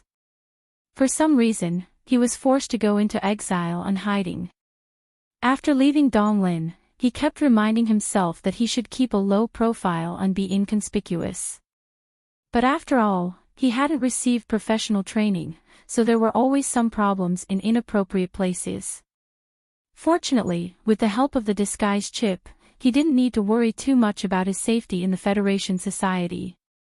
After passing the airport scan, he was full of confidence. He knew that as long as no one found out about his relationship with the boss, no one would suspect him. But today was only the first day of university, and a passerby had found out about his strange behavior. Su Lu was so ashamed that he had the urge to face the wall.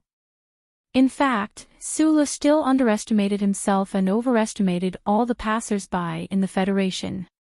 In the Federation society, there weren't many people like Shi Qinghai. He had studied observation in the first military academy and received 3 years of espionage training.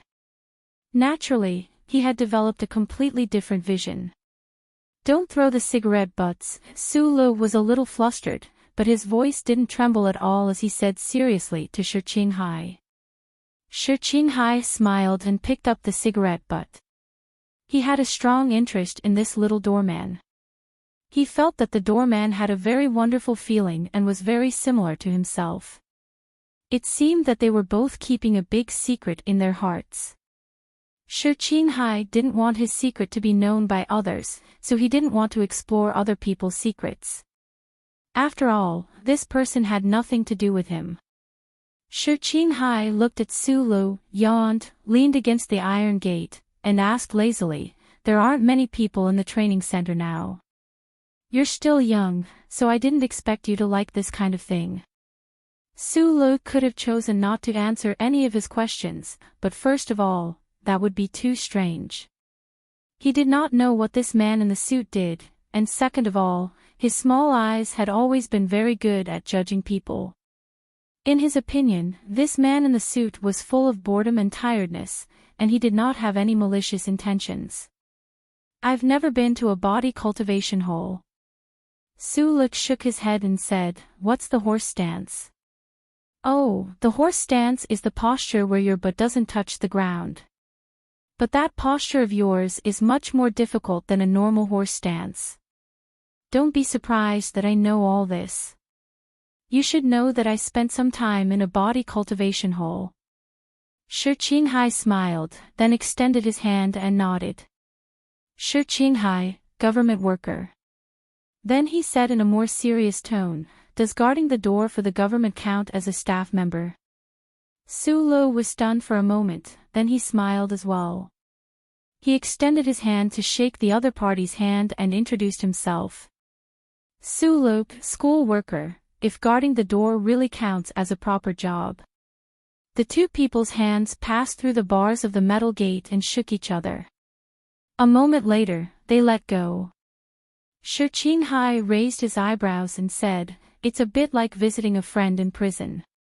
Looks like I'm the one locked up in prison. Why not me? I'm leaving first. I'll come and chat with you when I have the chance." Shi Qinghai looked at the figure of a woman walking over from not far away. He nodded slightly at Su Lu, then left the school gate with an extinguished cigarette in his left hand. After closing the heavy car door, Shi Qinghai sat on the camp bed and stared at the female student passing through the school gate on the holographic screen. He used his index finger to point at her face, which was a bit blurry due to the pixels, and said, "Keep an eye on her. I don't care why this woman called Zhang Xiaomeng came back, and I don't care what she wants from Yue University. All you need to do is surround her and cut off all connections between her and any suspicious points." "Not fishing?" one of the team members asked curiously. "If there's really something wrong with this female student, this is a good opportunity." "I'm not interested in that." Shi Qinghai tidied up his wrinkled suit, lowered his head and said, "If we want to fish, we have to get close to her. That's the only way to ensure that we don't miss any clues. But the problem is that in our team, other than me, we all look like we've been through a lot. How are we going to pretend to be students? How about pretending to be a teacher?" another team member suggested. Shi Qinghai raised his head, looked at him with pity, and said, "If you think that your knowledge is enough to prevent you from being coaxed off the podium by the students, then you can give it a try." The team's time-sharing monitoring and social relations were methodically issued one order after another. The routine work of the Bureau of Investigation came to an end. Only Shi Qinghai and one of his subordinates were left in the Black Land Rover. He suddenly lowered his voice and said, "Help me investigate a person. His name is Su Lo." Do we need to file a record?" "No, I'm just interested in a personal matter." "A personal matter? If there's no record, there's no way to get a secret level. I don't think we'll find anything interesting." The team member obviously thought that the person he was investigating was a woman. At this time, Sulu did not know that Wrinkled Suit, whom he had just met, had begun to secretly investigate him. He just calmly looked at the girl in front of him, hoping that she would turn around and look at him. Unfortunately, the naked Zhang Xiaomeng seemed to have a lot on her mind. She lowered her head and hugged her books as she walked out of the school gate. She didn't notice his existence at all as the night was getting late. The Federation Bureau of Investigation's Linhai State Field Office building was still brightly lit. The busy staff walked through the floors. Linhai State was one of the big states in the capital Ring's S1 administrative region. Especially after the university town area was transferred to Linhai State, the area of Linhai State and the workload of the civil servants had greatly increased. The fourth section of the office was responsible for preventing the infiltration of the anti-government forces. Now that the Federation was stable, the anti-government forces had already given up on the policy of armed struggle.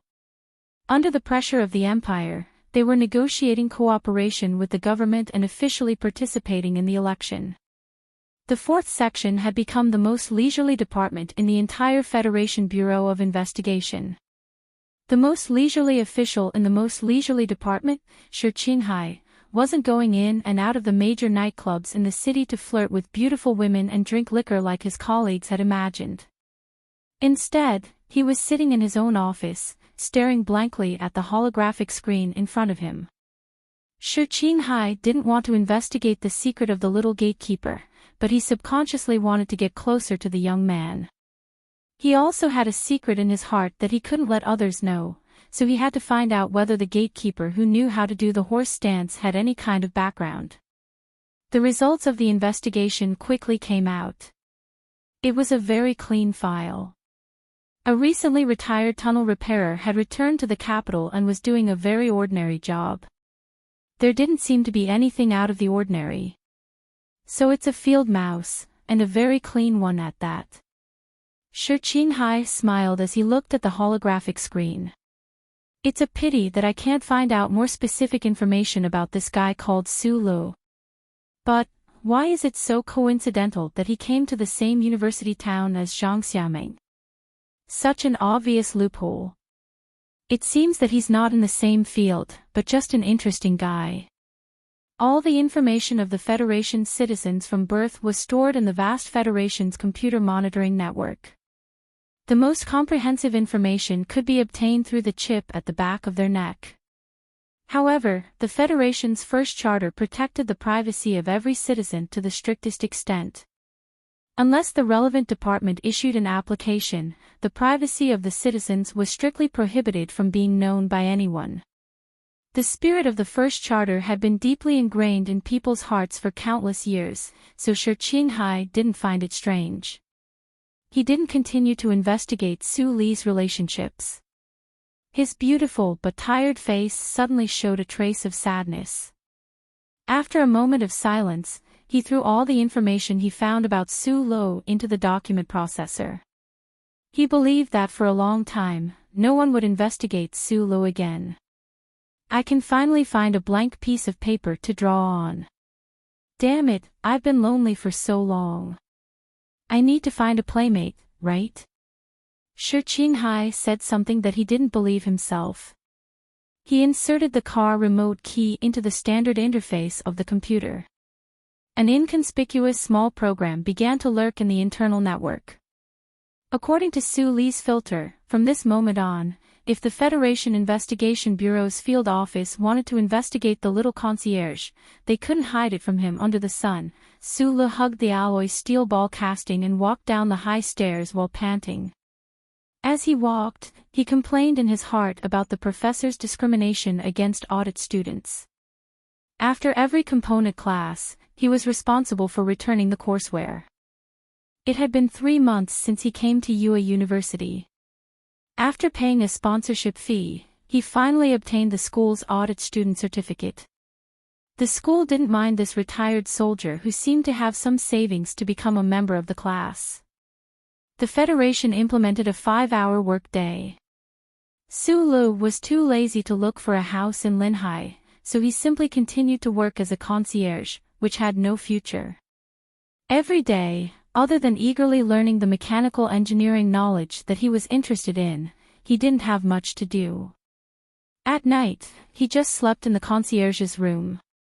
As for the other old men who were responsible for guarding the door, he didn't have much contact with them.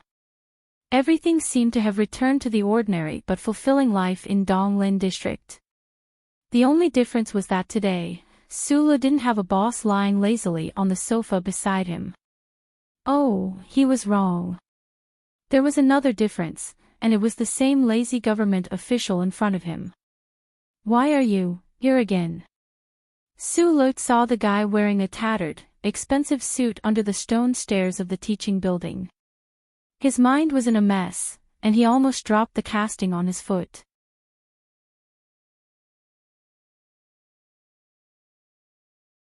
Chapter 52. Su Lu had always been puzzled by this beautiful man in front of him, who had a split hairstyle and liked to smoke a 37 brand long filter cigarette. They had only chatted for a while under the sun, but in the past few months, this man had been coming to him frequently, inviting him to drink and chat with him. But he was not a man who looked like a woman, and this man seemed to be more charming.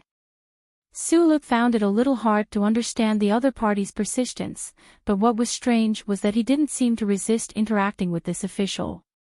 Perhaps it was because the other party's laziness and world-weariness was somewhat similar to that of a certain person who had passed away. Su Lu walked past him with the cast in his arms and begged for mercy in a low voice. "I vomited for a long time last night. Please forgive me. I can't hold my liquor, and I can't take it anymore. Put this broken thing down first." Shi Qinghai looked at him with a smile, his handsome face glowing under the sun. He said, "I won't drink today.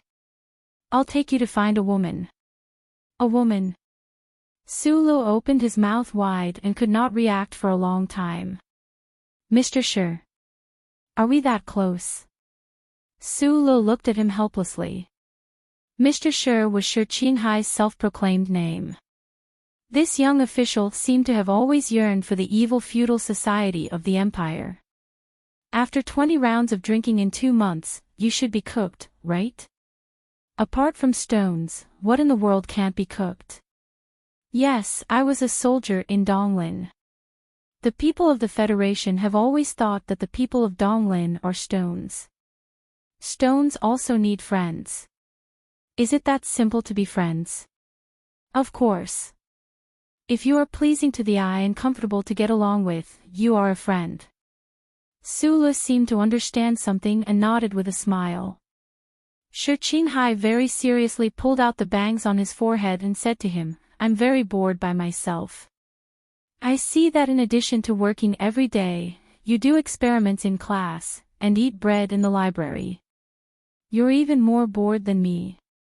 I really can't stand it, so I decided to let you see what real life is like. Real life is a woman. No. Shi Qinghai shook his slightly oily hair and said seriously, it's a beauty. Beside the busiest street in Linhai, the door of the biggest nightclub, 13, was shut tight. Inside the iron gate, the rhythm of the music was constantly changing. The dazzling spotlights in the spacious venue and the dim environment did not contradict each other. The amber liquid in the open-mouthed glass on the table released an intoxicating wine aroma, mixing with the alluring perfume that pervaded the entire nightclub, weaving a charming environment. We used to drink in taverns, so I thought you were a very simple veteran. I didn't expect you to be so familiar with this kind of place. Shi Qinghai lowered his head and looked at the wine in the glass in front of him. He seemed to be trying to distinguish how many colors would be reflected in the dim light of the wine. At this time, Sulu was looking at the girls dancing on the bar counter in tight-fitting shorts, exposing their snow-white thighs. She tried her best to open her eyes wider, but because she was so focused, she didn't understand Shi Qinghai's words for a moment. She was stunned for a moment before she turned around and looked at Shi Qinghai. Shi Qinghai's black hair drooped on the table in front of him. He said weakly, an 18-year-old veteran can sit so comfortably in the most expensive nightclub in Linhai, and you don't have a nosebleed looking at those beautiful girls. I don't believe that you haven't been to such a place before. I just passed the legal drinking age not long ago. Sulu sat up straight on the sofa and said with a smile. Of course, he was no stranger to nightclubs. Although he rarely went there, he had mixed with a group of orphans since he was young. Although he lived in the remote Donglin, he had developed a sense of dry and spicy temperament. Although his honest and simple face did reflect a part of his way of thinking, it more successfully concealed the natural calmness and firmness of an orphan, the decisiveness with which he did things, and the hardships and experiences that could make people calmer. You look a little older than your actual age. Shi Qinghai raised the wine glass in his hand and signaled to a girl on the table not far away. His eyes returned to Su Li's face again, and he was silent for a moment. He had drunk with Su 23 Sierra Leonean Leone's times, and it seemed that the little concierge would get drunk at the end of each time. But the problem was, no matter how drunk he was, he didn't mention anything about the past in his drunken ramblings. This small detail made the sensitive Shi Qinghai feel strange.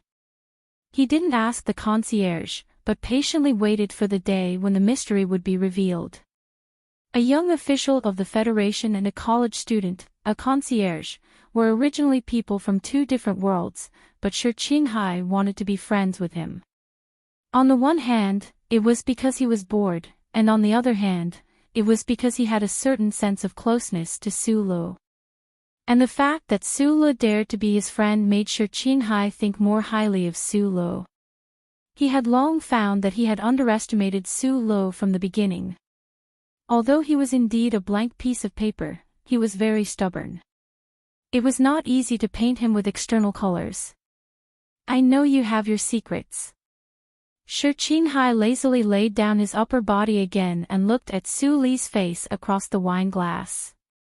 I never believed that you had a goduncle who gave you a large sum of money, enough for you to sit in first class luxuriously. But don't worry, you are not a government official, and no one will be interested in investigating you. You are interested in me, aren't you? Sulu looked at him and said after a moment of silence, if you didn't insist on asking me these things, maybe I wouldn't have talked to you. After all, you and I are from two different worlds. I don't know which world you are from. To be exact, I don't even know which world I am from. Shi Qinghai glanced at him mockingly, drank all the wine in the cup, and said, "I just find you pleasing to the eye, that's all. By the way, you will pay for today's wine. This month's bonus has not been paid yet, so you have to pay for it." Su Lu carefully looked at the label of the wine bottle on the table. After drinking for a period of time, he could roughly tell the price of this bottle of wine. Although it was a little expensive, it was not that he could not afford it. Since the boss left him the money, he would spend it on his behalf. After all, there did not seem to be much to spend on over there. He was about to say something when he suddenly saw a group of young men and women drinking a tube of blue liquid at a table not far away. It seemed to be very tasty. "What is that? Should we try one?" Su Lu asked. "A new drug, sky blue." Shi Qinghai looked at him mockingly. "Do you want to try it?" Su Lu shook his head. He thought that the capital planet was a bustling and scary place. He could not help but sigh when he thought that there were people who dared to take drugs in broad daylight. At that moment, another fragrant wind blew over and into Shi Qinghai's arms. He could not help but sigh again. He thought that he was a country bumpkin from a remote and underdeveloped area. He was still not used to this kind of situation.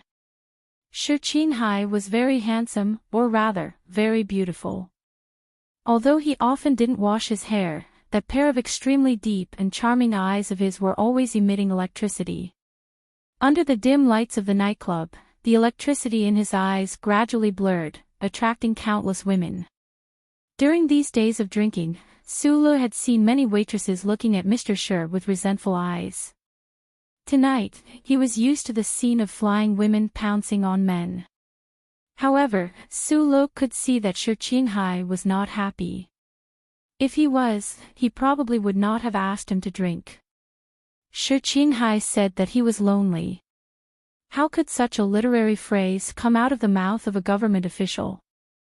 Although he said that he was a gatekeeper for the government, who would believe him? However, since Shi Qinghai did not ask about his past, he did not want to ask about Shi Qinghai's background. It had been a long time since he left Donglin, but the disguised chip in his body had never malfunctioned. Su Lu could already face everything in life naturally and not always treat himself as a fugitive. It was good that he could live naturally and keep his past a secret. If he treated everything and everyone in life with vigilance and suspicion, what was the point of such a life? It was getting late. Shi Qinghai was intoxicated by the night, the beautiful women, and his friends. He mumbled something and fell asleep on the sofa. Su Lu, who had drunk more than half a bottle of strong liquor, did not feel drunk. Instead, he became slightly excited because of the alcohol. He reluctantly moved his gaze away from the beautiful women and called the waiter.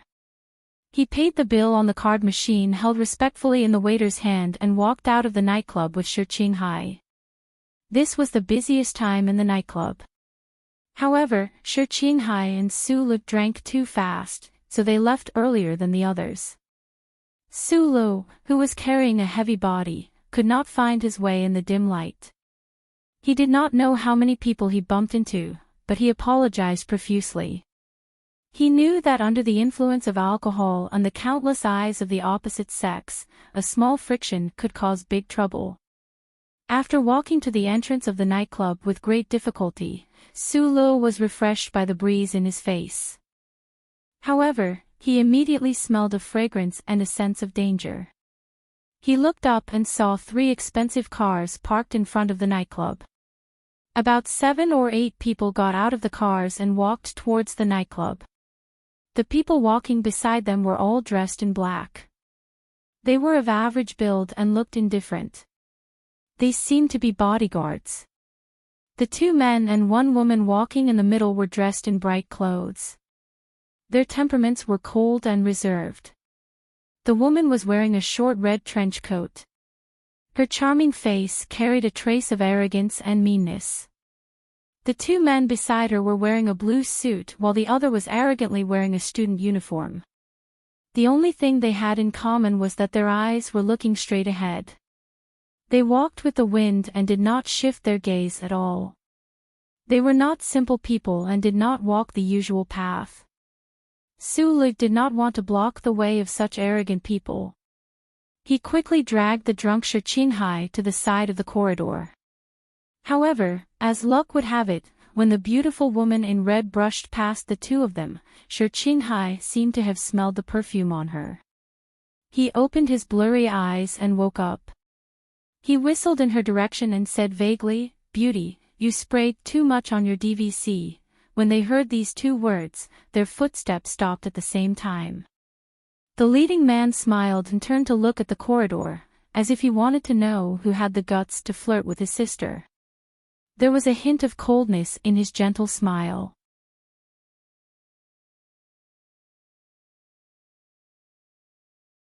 Chapter 53.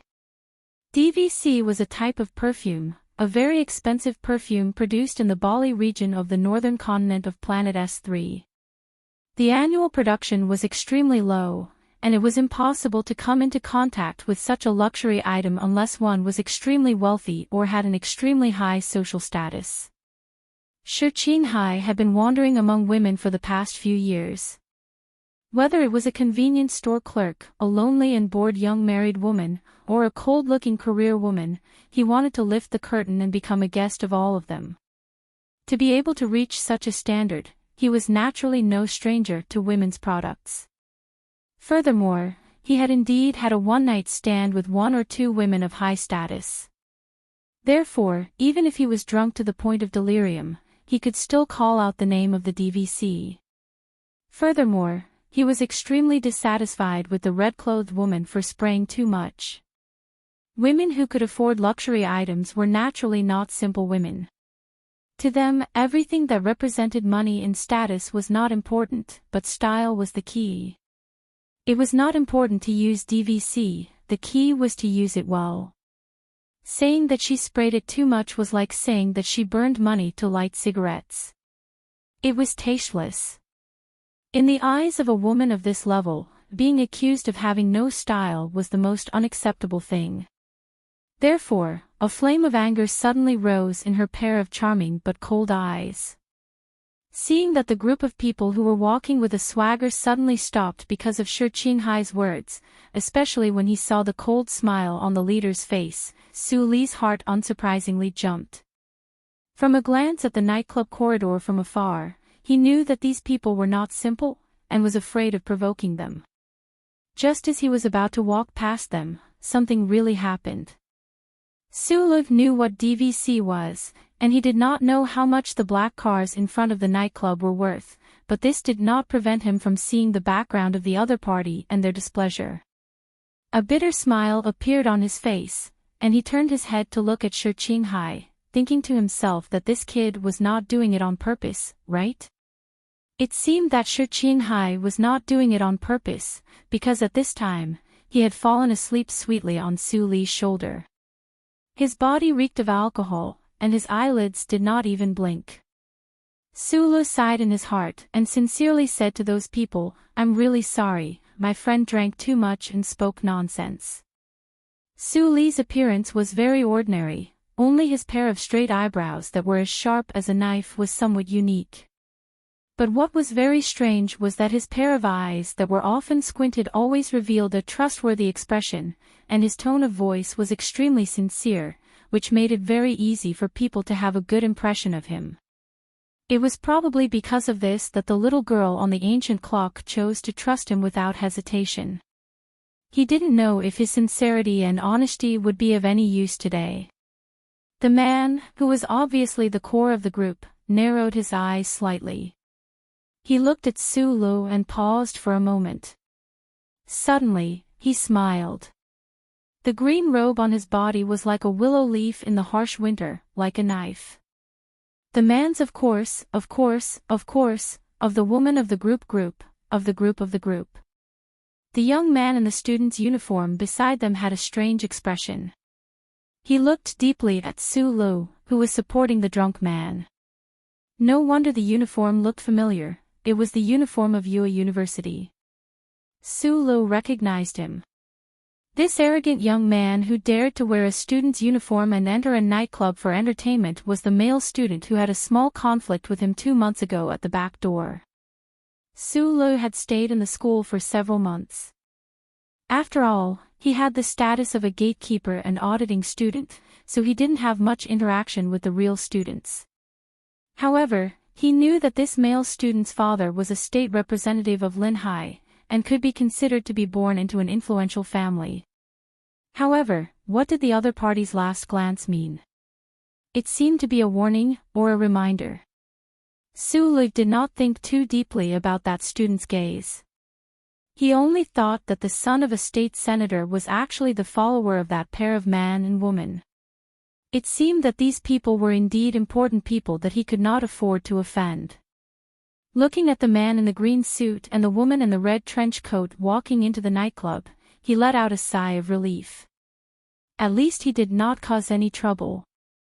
He grew up with the orphans on Zhonglo Street since he was a child. He believed in the philosophy of life that if you respect me, I will respect you back 10 times. He always thought that since Shi Qinghai had offended the other party with a slip of the tongue when he was drunk, he had already humbled himself and sincerely apologized to the other party. The other party should be appeased and there would not be any follow-up development. But soon after, he understood the warning in the eyes of the man in the student's uniform. Only then did he realize that he was indeed a country bumpkin from a remote area. He actually naively thought that these people were so easy to deal with. Throw that drunkard into the washroom to sober up. Feed him 2 piles of feces to rinse his mouth. His mouth stinks even more than the toilet bowl. The woman in the red trench coat walked into the nightclub, coldly leaving behind a sentence. The wind at the entrance of the nightclub lifted the hem of her trench coat, revealing a pair of straight and tender legs. It was extremely pleasing to the eye, but the words that came out of her mouth were extremely cold. Hearing this sentence, Sulu stood there in a daze, thinking that he had misheard. He couldn't understand why the other party wanted to humiliate him in such a way with just a few words. Moreover, he had already apologized. Most importantly, he could tell that the woman in red wasn't joking when she said those cold words. Her tone was calm, but there was an irresistible air to it. Su Li's heart seemed to have fallen into an ice cellar. Only now did he realize that the attitudes of different social classes towards each other were completely different. In the face of the other party's strength, he, who was at the bottom, should have felt angry. He was indeed angry, but what he felt more was a kind of helpless sorrow. He looked at the back of the woman in the red and said with a last glimmer of hope, "I apologize to you on his behalf." In this world, some people never accept apologies. Even if a lady boy knows a few bottles of perfume, he is still a lady boy in the end. A drunkard who said the wrong thing has to pay the price. Little friend, if you want to leave safely, don't talk anymore. The slender thighs of the woman in the red windbreaker could be seen under the hem of her clothes. She did not turn around and walk deeper into the nightclub. The lady boy she was talking about was naturally the beautiful Mr. Shi. From her words, it seemed that this woman with a strong background did not have any ill feelings towards Su Lu. The man in the blue suit patted her affectionately. He did not care about what happened behind him at all. It seemed that this kind of thing often happened to these people. Only the son of the state senator who was following them turned around and gave Su Lu a sympathetic look. He thought to himself that Sister Yuzi's mood seemed to be really gloomy recently. However, although he sympathized with the little gatekeeper at the school, he did not have the courage to speak up for him, because he knew that this pair of brother and sister always meant what they said. At the end of the corridor, the owner of the nightclub was already respectfully waiting for the arrival of this group of people with a group of people. The expression in the eyes of the man in the blue suit changed slightly. He looked ahead and said to his sister beside him, "In the future, don't be so childish. If you are really angry, don't use this kind of method. I know you have been in a bad mood recently. But you have to know that he has always disliked your temper. If his family had not asked him to go out and train, and if he had not happened to be in the same school as us, and if we had not known his identity by chance, maybe we would not have had the chance to know him at all. The woman in red raised her thin eyebrows slightly and said, "We have known each other for so many years, but he still avoids me like I am a fly. I can't take this lying down." The man in the blue suit frowned slightly. He lowered his voice and scolded seriously, "Don't forget his identity. Why would he bother to avoid you? If he doesn't want to see you, you can forget about getting close to him for the rest of your life." While speaking, this pair of brother and sister completely forgot about the matter at the end of the corridor. In their opinion, since those insignificant people made them feel a little unhappy, they should naturally pay the price and let their mood return to normal. Since they had already spoken, there would naturally be someone who would handle this matter properly. That drunkard must eat shit, not a mouthful less. At the entrance of the VIP aisle, this group of people gathered together with the nightclub's behind-the-scenes boss. In the face of this behind-the-scenes boss's extremely polite greeting, the man in the blue suit's expression appeared much gentler. This was because he knew that although his family's influence seemed strong, in fact, its foundation was not solid. Moreover, the military division was thousands of miles away, and its influence in Lin Hai was not as strong as imagined. At this time, he was in Lin Hai, so he had to be careful about everything and not be too arrogant. Although the other party was only a nightclub owner, being able to have such influence near the university town, he presumably was not a simple character. Of course, the so-called careful in his heart did not include the two people at the entrance of the nightclub. After exchanging a few pleasantries, the man in the blue suit suddenly frowned.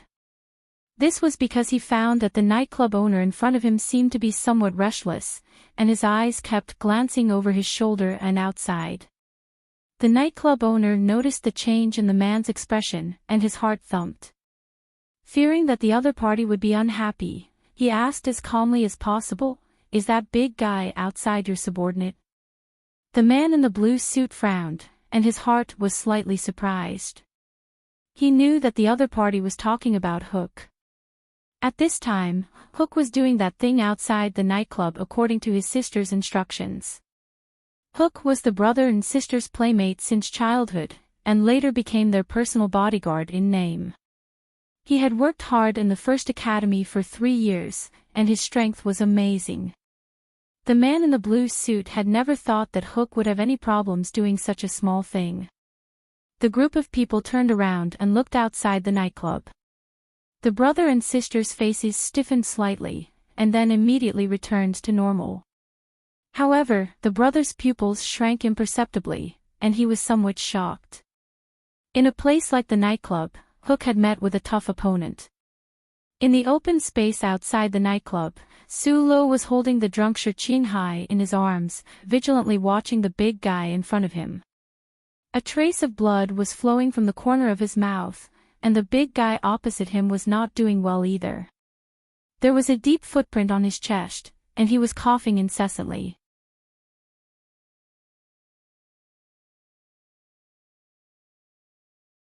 Chapter 54. The pair of siblings left without looking back, leaving behind a cold and disdainful back view. Su Lo had already shaken off his previous anxiety and became much calmer.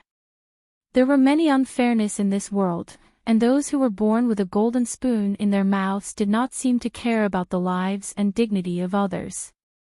Since that was the case, he would not apologize or plead anymore. He had done what he had to do, and he was no longer in the wrong. But what should he do next? Looking at the big guy walking towards him, Su Li's heels left the ground and he quietly tiptoed. It was the starting position of the lower body that the uncle had taught him. At this time, Su Li did not know that the big guy with the oppressive aura was called Hook, and he did not know that the other party was a powerful figure who had been honed in the first military academy. However, he could see that the other party was powerful because the big guy was not very strong. It was just that his frame was particularly large, and the muscles hidden under his black clothes were not very strong. In this world, there were not many people who had a deeper understanding of muscle strength than Su Lo. He could see at a glance that the big guy's bones were strong, and the muscles under his clothes were not thick. In conclusion, this big guy was a natural at close combat. More importantly, Su Li's heart was still hesitating. The shadow of his identity as a fugitive had gradually faded under the sunshine of Yue University, but in the face of today's situation, he couldn't help but think twice about it. The big guy walked in front of him, lowered his body, and said, "Get out of the way." Su Li's nose twitched, and he suddenly smelled the other party's identity as a soldier. Probably only a soldier could reveal such a stern feeling, just like the fat captain on the ancient bell. Of course, the big guy in front of him was not as oppressive as the fat captain, but he was still a very powerful figure. The siblings were not very old, and it seemed that their father was definitely a big shot in some military region. Besides the fourth military region, there were 3 other military regions in the capital ring. No matter which military region they were from, they were all people that Su Lo could only look up to. If he had a conflict with such a person, would the other party investigate him afterward and dig up the details of his identity as a fugitive? While Su Lo was still thinking, Hook, who was now the internal security officer of the 2nd Military Region's logistics department, had already arrived in front of him. He reached out his hand to grab Shi Qinghai's neck, who was in Su Li's arms. The mission he accepted was to drag this drunken transvestite to the toilet to eat shit. Other than that, he didn't have any other thoughts. The sudden attack interrupted Su Li's train of thought. At this time, he was holding Shi Qinghai in his arms. Subconsciously, he raised his left hand and placed it vertically on Hook's pulse. Hook's arm was as hard as a rock, but when his meridian was suddenly pushed, he couldn't help but feel numb. He subconsciously lowered his elbow. Su Lo didn't have time to think. He still relied on his body's instincts to step forward and block his opponent's knee. Hook exerted force and continued to lower his elbow, but because of Su Li's forearm in front of him, he couldn't do it. Hook's rock-like arm ruthlessly smashed into Su Li's left shoulder, and the tip of his elbow touched Su Li's cheek. At the same time, Su Li's left leg, which was previously pressing against his opponent's knee, suddenly bounced up and kicked his opponent's chest like a flying rock. Hook let out a muffled groan and retreated 2 meters away, coughing non-stop. From the first contact of skin to the last separation, the 2 combatants had been fighting within a very small area. They moved according to the touch of skin and the instinctive reaction of their muscles. In the blink of an eye, the fight had already ended. The soldier Hook had underestimated his opponent at the beginning, while Su Lo couldn't use his full strength because he was holding on to Shi Qinghai. Both parties were at a disadvantage, and the fight could barely be considered a draw. Hook looked at the footprint on his chest and was a little shocked. He couldn't understand how this ordinary-looking young man in front of him could react so quickly. From the moment his foot touched the ground to the moment it landed on his chest, it was so fast that it was a little dazzling. What made him feel even more inexplicable was how such an ordinary-looking thin body could be so resilient. Although his elbow didn't connect, his arm had hit his opponent's shoulder and the tip of his elbow had brushed past his opponent's cheek. If it was a normal person, they would have already fainted. Even if they didn't faint, they would definitely feel unbearable pain. However, the kid in front of him didn't have any expression on his face. There was only a small cut in his mouth and some blood, but there was no sign of him collapsing. It seemed that the person that Sister Yu wanted to deal with today wasn't an ordinary person. A trace of ruthlessness flashed across Hook's eyes. He heavily hammered his own chest and used the shock of his strength to stop coughing. Once again, he walked towards the ordinary-looking young man. Su Lo knew why and when he made his move. He mocked himself in his heart. Keep a low profile, keep a low profile. Shi Qinghai, dog shit, dog shit. The other party wanted to make Shi Qinghai eat shit.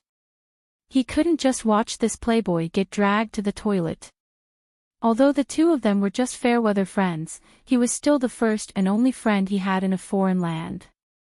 If Shi Qinghai was sober at this time, Su Lu might have tried to hide himself. However, the problem was that Shi Qinghai was drunk and unconscious. When his friend didn't have the ability to resist, he couldn't just let his friend be humiliated. This was one of Su Li's principles, and it even exceeded his fear in certain aspects. Since he had already made his move, there was no need to care about anything else. The current situation was like this, and so was life. When one was pressured to a certain extent and still had to hide because of their identity, that wasn't being cautious. Instead, it was being a useless bitch that was famous because of the Federation's Women's Day.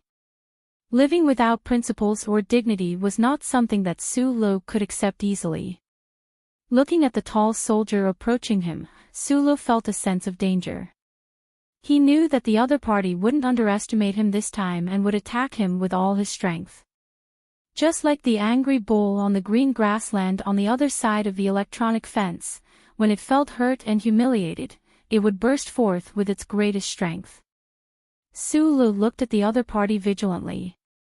He loosened his right hand and threw the drunk Shi Qinghai to the ground.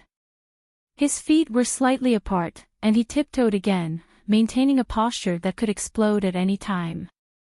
Shi Qinghai was thrown onto the cold, hard marble floor with a muffled thud. Under the pain, he mumbled a few words and actually fell asleep again. Su Lu wasn't worried about whether this young master would feel uncomfortable. Although the other party was too much of a bastard today, if Shi Qinghai hadn't said those drunken words, nothing would have happened. Su Lu couldn't wait to throw this drunkard to his death. Hook walked in front of Su Lu. His well-defined face suddenly tightened. With a muffled groan, he swept his arms horizontally like two stone pillars. Su Lu seemed to have reacted at the same time. He flipped his arms up and blocked the attack. However, he did not expect that the other party would use his arms to wrap around him. Relying on the enormous strength, he took a step forward. The distance between the two was instantly reduced to an extremely small size. The big soldier's posture was very ugly. It was as clumsy as a bear hugging someone, but in reality, it was a reflection of his incomparably rich combat experience. He discovered that Su Li's movements were fast, so he used this clumsy method to prevent Su Lu from displaying his speed.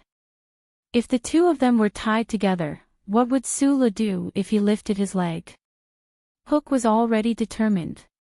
His left hand tightly gripped the back of Su Li's head, and he lowered his head to smash it. If this hammer landed on Su Li's head, the bridge of his nose would immediately break, and blood would definitely flow out wildly. At the same time, he increased the strength of his other arm, forcibly pushing back Su Li's defense. He twisted his shoulder, and the tip of his elbow once again smashed towards Su Li's temple. With these two moves, if Su Lu didn't react properly, his head would bleed and he would faint on the spot. However, the hammer didn't land. Su Li's palm had unknowingly blocked the space between his eyebrows. His 5 fingers spread out like a cotton flower, blocking the other party's face. Although this hastily extended palm couldn't completely block the other party's heavy hammer, Su Lu only felt a slight pain in his palm with his palm as a buffer. His head was a little dizzy, but he wasn't really injured. Su Li's other arm didn't forcefully block the other party's elbow. Instead, it viciously smashed towards the exposed armpit behind the other party's twisted shoulder. The middle finger of his fist protruded slightly, and he viciously smashed that spot. His left leg went in again. The distance between the two was too close. Su Lu couldn't raise his leg, but his body suddenly shrunk, and his knee was raised, landing squarely on the other party's thigh. If not for the other party's quick reflexes, this knee would have hit the man's vital point. The two separated again. The back of Su Li's neck was smashed by the elbow. Blood flowed out from his nostrils, and his forehead was slightly red and swollen. Other than that, he wasn't injured. On the other hand, Hook's armpit was hit by a jab, and his thigh was hit by a treacherous jab. An unbearable numbing pain spread through his taut muscles, and he couldn't stand properly. Hook's gaze was like a hook, as if he wanted to hook out all of Su Li's internal organs. Ever since he graduated from the first academy, how long had it been since he was injured? This brat in front of him didn't have any tricks up his sleeve, so how could he possibly defeat him? Su Li used his sleeve to wipe the blood from his nose. He stared vigilantly at the tall soldier with astonishing strength. There was actually a pattern to his attacks, and they were all variations of the 10 postures that Uncle Boss had taught him. Perhaps it was because he had practiced for too long that it had become instinct, or perhaps it was because he had mastered the postures over the past few months at UA University where he had practiced very little. Now, he seemed to be able to perform the 10 postures as he pleased. After defeating a strong enemy who was probably a soldier, Su Li wasn't excited at all. Instead, he vigilantly observed the movements around him. He didn't manage to knock Hook down because his strength was far inferior to his opponent's. Of course, if he dared to release the fiery and trembling power in his body, perhaps he would only need one round to knock Hook down. The problem was, no matter how hard he tried, he had to protect Mr. Sure from eating shit. Unless he was in a desperate situation, Su Li would definitely not release the magical power in his body. You're pretty good to be able to fight Hook to a draw. The crowd that had been attracted by the fight surrounded Su Li. The man in the green suit looked at Su Li playfully. A strange look flashed across his eyes, but it soon turned into calm disdain. He said, "I won't kill you."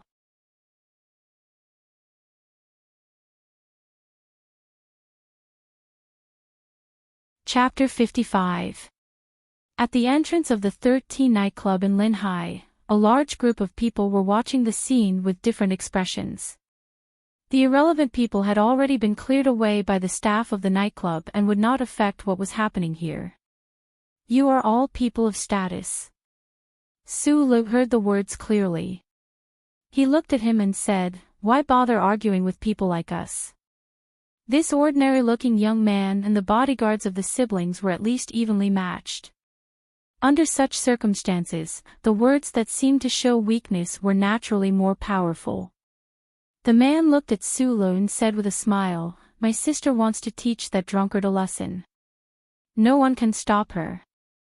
Why was the smile of a privileged person so hateful and cold? Su Li's ordinary-looking face did not show much expression. He said, "He is my friend, and this is your fault.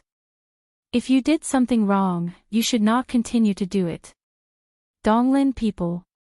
The man recognized Su Li's accent and said, "They say that Donglin people are like rocks in the toilet, smelly and hard.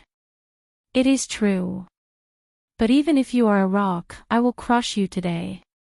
The nightclub owner had been quietly accompanying the man. He said softly, "Major Zhou, these two people ruined your mood. Why do you have to do it yourself? Let us deal with them."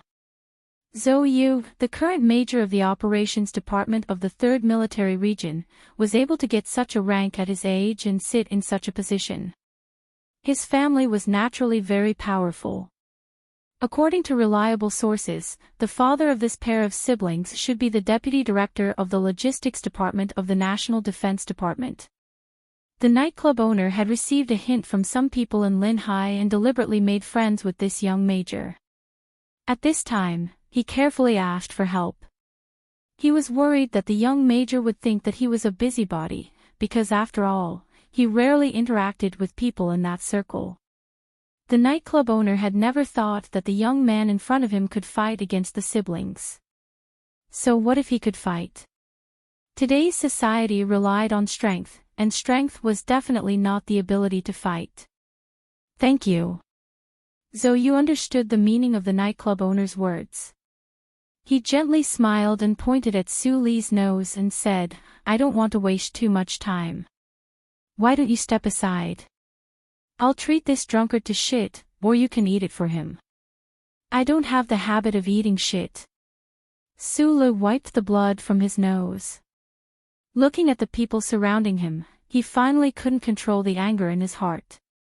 No matter how weak they were, they couldn't let others bully them all the time. He stared at the siblings and said in a deep voice, "If you have a habit of eating shit, you can show it to me." Hearing this, Major Zhou Yu's face darkened. This time, the brother and sister came to Lin Hai mainly to see if there was an opportunity to arrange a chance encounter with that important person and re-establish the friendly relationship they had in the past. Originally, they wanted to keep a low profile, but they didn't expect that they would meet a tough opponent today. It was just that these people had always looked down on ordinary people, not to mention that he had always doted on this proud and arrogant sister of his. Zhou Yu's face instantly darkened. The bodyguard-like people around him became even more gloomy, like dark clouds that were full of rain on a cloudy day. They took out pistols from their arms and pointed them at Su Li's head. 4 pistols were pointed at Su Li's head, and the triggers could be pulled at any time. This scene shocked everyone present, especially the escorts from the nightclub. After all, this was the capital ring's S1 Lin Hai state. The scene of guns being drawn in public was extremely shocking. Sulu looked at the 4 black barrels pointed at his head. Of course, he was scared because he realized that these powerful people on the capital planet didn't seem to take human life seriously. They might actually dare to shoot. His face was slightly pale, but a bitter smile appeared on his lips. In the past 6 months, this was the 3rd time someone had pointed a gun at his head. Could it be that his fate was destined to not be able to escape from these tragic things? I don't know who you are, but as I said before, you must be people of status. The Federation is a society ruled by law. How bad is the impact of pulling out a gun in public? Will the elders in your family allow you to do this? Sulu clenched his fists tightly and didn't dare to move as he spoke to the man in the green suit. This sentence was exactly what Suyu was thinking, but this major wasn't prepared to change his way of doing things. This was because at certain times, especially in front of unfamiliar people, their reputation was the most important. Reputation often represented power or influence. Hook retreated to the Zhou sibling side and frowned at the scene before him while rubbing his aching armpit. On the other side, the student from Yue University, the son of a Lin Hai state senator, seemed to want to say something, but he was scared by the guns and kept quiet. At this moment, it seemed that no one could save Su Lo, or rather, no one could change Shi Qinghai's fate of eating shit. Zhou Yu was the woman in the red trench coat. Her hair was soft and wavy as it draped over her shoulders, but her personality wasn't soft at all. Looking at the pale-faced Su Lo, her heart flashed with a trace of perverted pleasure. She admired this young man's stubbornness to not admit defeat, so she liked this kind of Donglin stone to show a frightened expression under the muzzle of a gun. She looked at Su Lo with disdain, tightened her trench coat, and said mockingly, "What era is it now? You still want to live by relying on your fists? I like you. Kneel down and kowtow, and I'll let it go. But that drunkard won't be let off so easily." When she said this, Hook's expression changed, but he didn't say anything. Sula pursed his lips tightly and squinted his eyes at the siblings outside of the gun's line of sight, as if he wanted to remember their faces clearly. Under such circumstances, an ordinary person like him had no other choice. Even if he released the tremors in his body, how could he dodge a bullet? The Federation strictly controlled firearms. Who would have thought that the people around the siblings would carry guns, and even dare to take them out in public like this? I won't kneel because I didn't do anything wrong, and you aren't my parents. Su Lug narrowed his eyes and stared at the man in the green suit who was in control of everything. He said, "Unless you beat me to the ground. Or you can try to kill me with a single shot." This was a gamble. He was betting that these people with status wouldn't be willing to get into trouble because of a nobody like him. Zhou Yu looked coldly at the stubborn Su Lu. He didn't know why this person was so scared, but he still insisted on stubbornly holding on. Donglin's rock, he really lived up to his name. A fist landed heavily on Su Li's abdomen, and the pain almost made him vomit out the food in his stomach. Since he would only kneel after being beaten to the ground, the people around the Zhou siblings naturally wouldn't be polite. They threw punches and kicks at Su Li's body. Anyway, under the threat of the gun, this guy with the Donglin accent didn't dare to resist. In just a short period of time, Su Li's body was injured a lot. No matter how strong his resistance was, it wasn't easy to stand still and be beaten. There was a dull pain in the right side of his chest. He didn't know if it was because his ribs were broken or because there was a small crack on the surface. Zhou Yu, wearing a red windbreaker, looked at the scene with appreciation. The harder the beating, the more the resentment in her heart would be vented. Her charming and cold face gradually emitted a happy glow. I only said that you put on too much perfume. Do you have to be so cruel?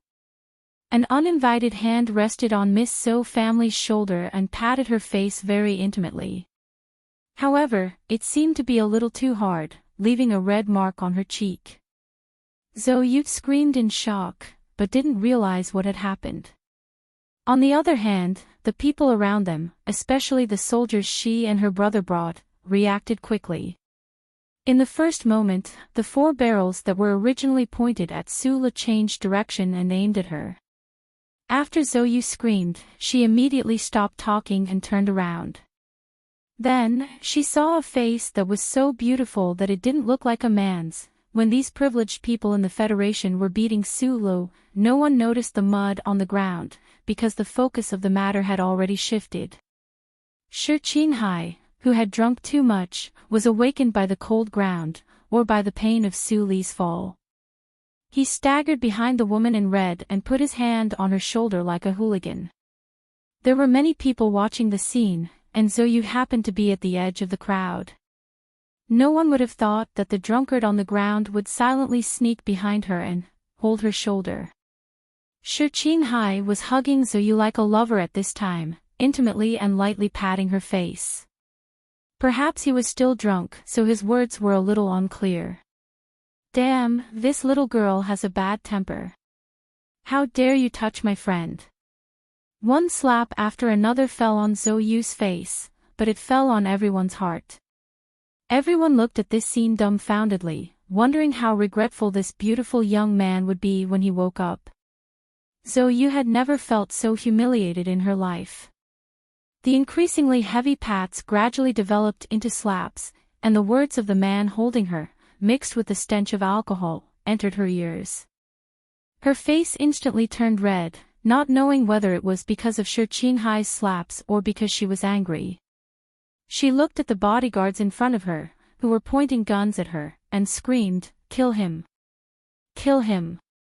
No one dared to do anything, even her own brother, who just looked in this direction indifferently, watching the increasingly heavy palms falling on his sister's face. This was because they realized that the drunkard holding the little girl of the Zhou family seemed to have lost his mind. His entire weight was placed on Zhou Yu's delicate body. The worst thing was that the drunkard's half-unbuttoned suit revealed a small leather accessory, which everyone was very familiar with. It was a holster. Major Zhou Yu's eyes were extremely cold. He looked at the drunkard holding his sister hostage and said, "I'm Zhou Yu, the staff officer of the 3rd Military Region's Operations Department. May I ask who you are?"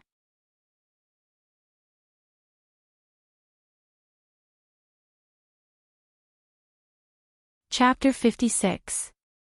Shi Qinghai ignored the guy with the onion in his nose. He looked at Su Li drunkenly and asked, "Are you okay?" Su Li shook his head and looked at the familiar yet strange face. He suddenly shouted, "Are you fucking drunk or sober?" Shi Qinghai was really drunk, at least in the beginning. As for how much he had sobered up, no one knew. However, everyone knew that a drunk man with a gun did not have much rationality. None of the people surrounding the two of them dared to take the risk. Zhou Yu opened his mouth to ask, but Shi Qinghai ignored him. This humiliation, combined with the palm that landed on Zhou Yu's face, made everyone's expression turn extremely ugly. Let her go, or you'll regret it when you wake up. Zhou Yu controlled his emotions and said calmly. This kind of threat was actually not a good one, but facing a drunk man with a gun, he didn't have any good ideas.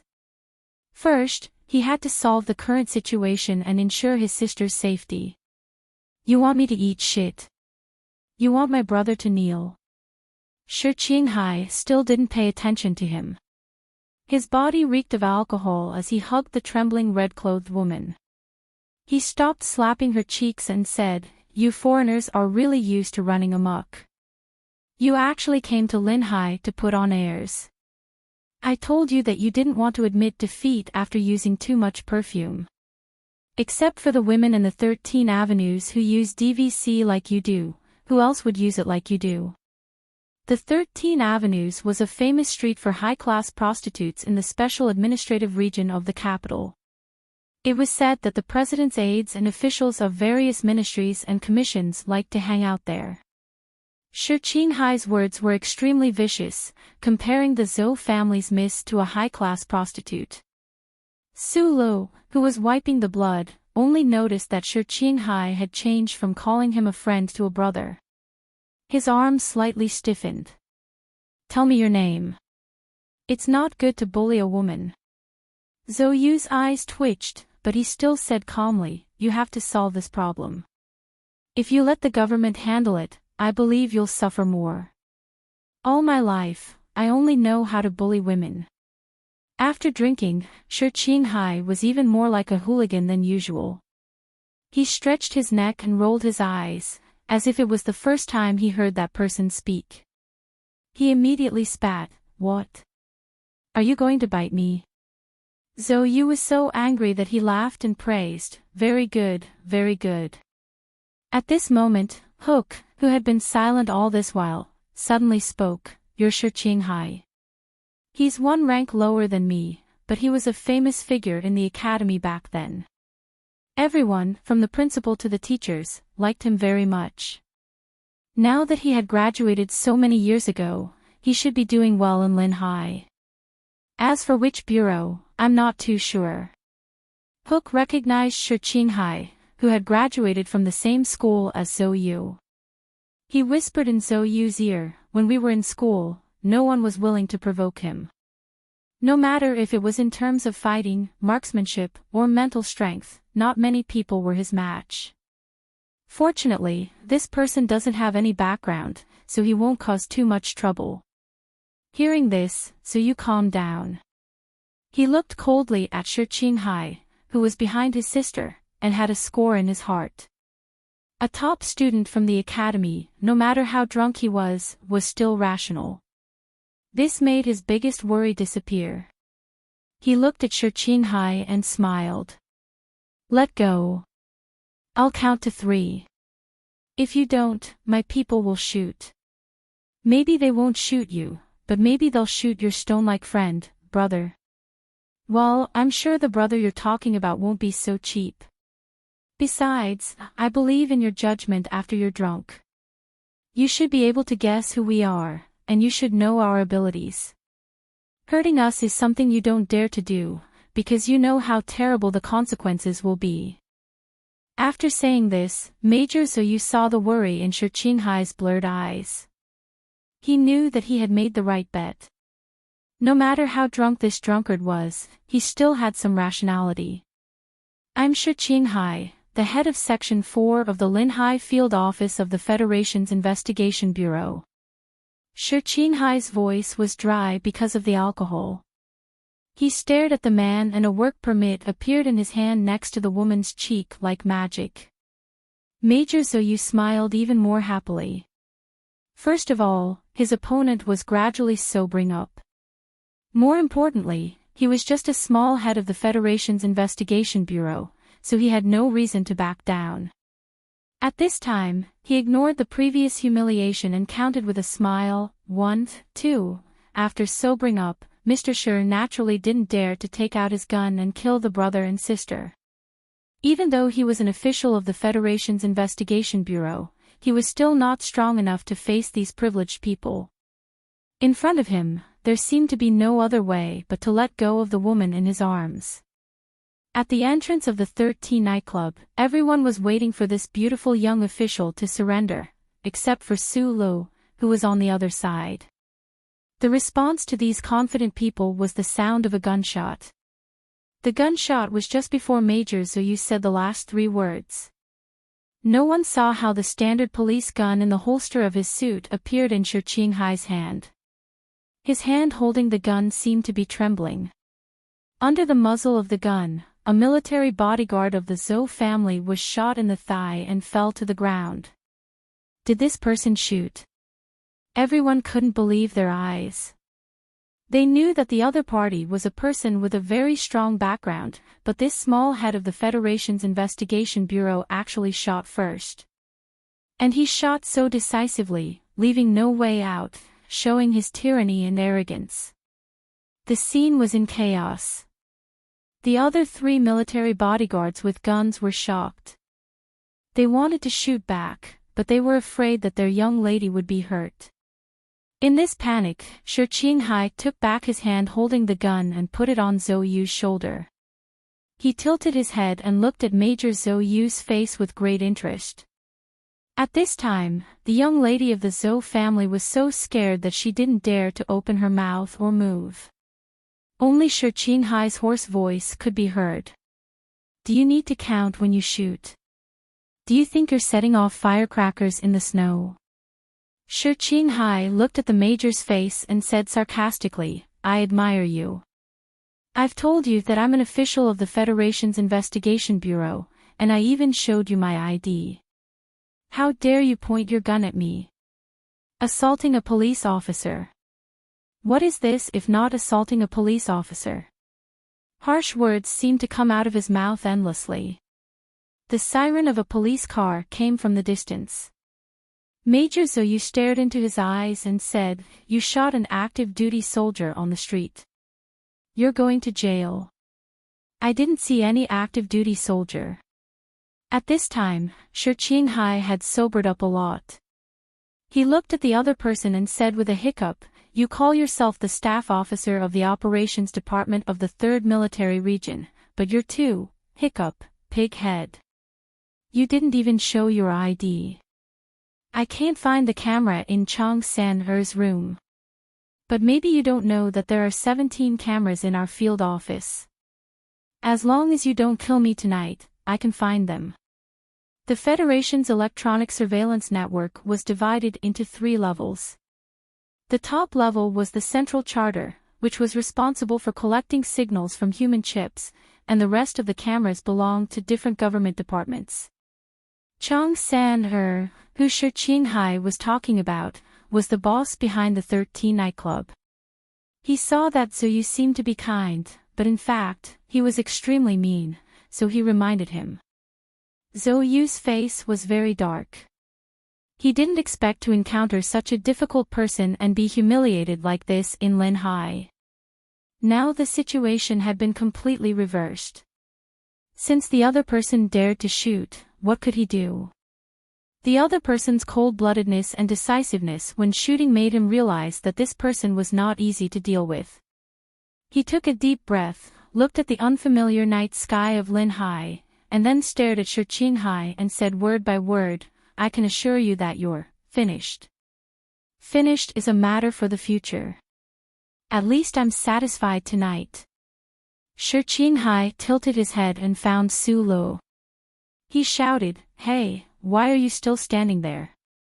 Hurry up and come here. We have to go to the police station to record a statement. Su Lu looked much worse than Mr. Shi. His short-sleeved shirt had been torn into pieces, and his face was covered with bruises and dust. He looked like a refugee. He moved closer to Shi Qinghai. When he brushed past the major, who had been suppressing his killing intent, he suddenly heard the other person's cold voice ring in his ears. And you, Dong Lin Stone, you're finished too. Major Zoyu looked at him coldly and said, "You have a gun to protect you today. Wait until I bend that gun, then I'll come back and kill you.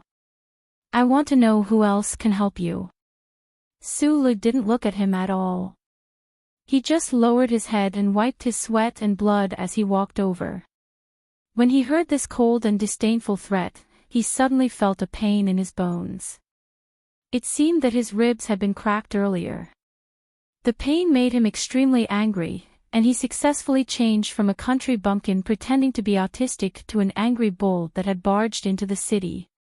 He turned around, looked at the noble major in front of him, and asked seriously, "I have a few questions. First, now that your crazy sister is caught by my brother, you don't dare to shoot me because you found that my brother is crazier than her, right? Second, since you don't dare to shoot me, then none of you can beat me, right? Third, no matter how much I beg you, you won't let me go. There's no such thing as face between us, and there's no such thing as falling out. You'll kill me one day, right? Fourth, since you don't dare to kill me now, and you can't beat me with your fists, and you'll definitely kill me in the future, and you're still threatening me so stupidly, isn't that telling me that I have to take this rare opportunity to beat you up?" After saying these 4 sentences, Sulu, who had found the absolute reason, punched Major Zoyu in the nose. His punch made Major Zoyu's face look as wonderful as a cocktail. It was the Bloody Mary type.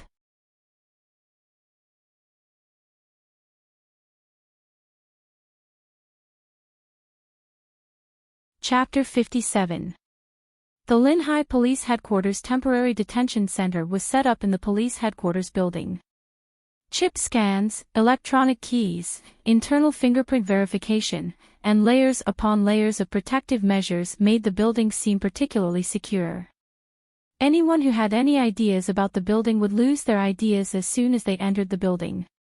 The people locked in the temporary detention center would never be able to escape. Of course, the 2 young men who were caught here tonight definitely had no intention of escaping. How did Mr. Sher get caught? A policeman who had finished patrolling threw his key card on the table and made himself a cup of tea. He looked at his colleague and asked with a gloating smile on his face. Although the police headquarters and the Federation Bureau of Investigation field office were not in the same system, they were both under the government structure. In order to solve cases, the 2 sides often had to cooperate. Shi Qinghai, the infamous rogue officer of the Federation Bureau of Investigation, was also quite famous in the police headquarters. However, there were elements of competition and rivalry between the 2 departments, so when the police put Shi Qinghai in the detention center today, these policemen were very happy. Shooting in the middle of the street, I heard that the other party is a big shot with a strong background. The policeman sighed and said, "If you offend this kind of person, you'll be in trouble no matter how good the reason is. Even if the field office intervenes and doesn't let him go to court, at least he'll have to hand in his gun and resign." "Is it the wounded person that the director respectfully sent out just now? What's his background?" "I'm not sure, but I think he's from the 3 military regions." The policeman shrugged. He didn't like the people from the Federation Bureau of Investigation, but after all, they were a powerful organization that belonged to the Federation. Seeing Shi Qinghai locked in prison, he couldn't help but feel a little sad and angry. Who dares to offend these people? But it's strange, although Mr. Shi is always a rogue and can cause trouble when he's drunk, he doesn't seem to have a bad temper. Why did he dare to shoot in front of so many people? I heard this from Helen's.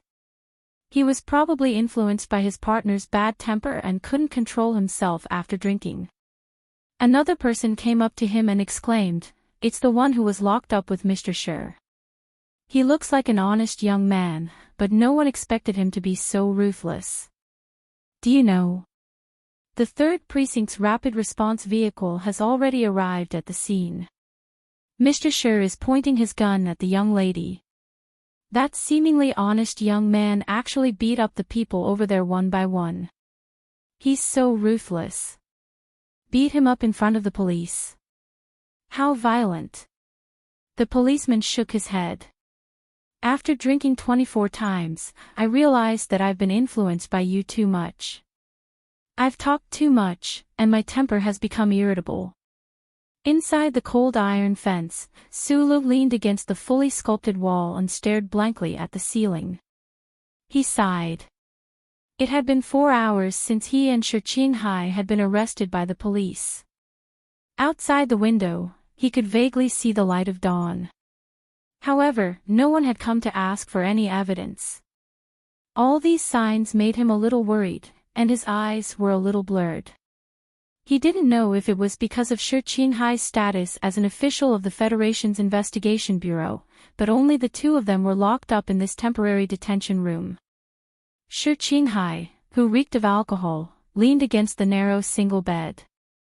Looking at Su Li's worried face, he couldn't help but laugh. Looks like you're quite ruthless. You don't look like the honest doorman at all. But why are you scared now? It's a waste not to beat him up. Anyway, because of you, I've offended a big shot that I can't afford to offend. Su Li's expression was a little bitter. He thought to himself, if I could leave the police station, would I have to start running again? But he had just settled down in Yue University, especially since there was knowledge that he liked here. He might come in contact with things that he hadn't come in contact with yet. The key was to have a stable life. It would be a pity if it was destroyed like this. Only a small part of the worry on his face was because he was worried about the threat of the major from the aristocratic family, but more of it was because his mood was a little complicated.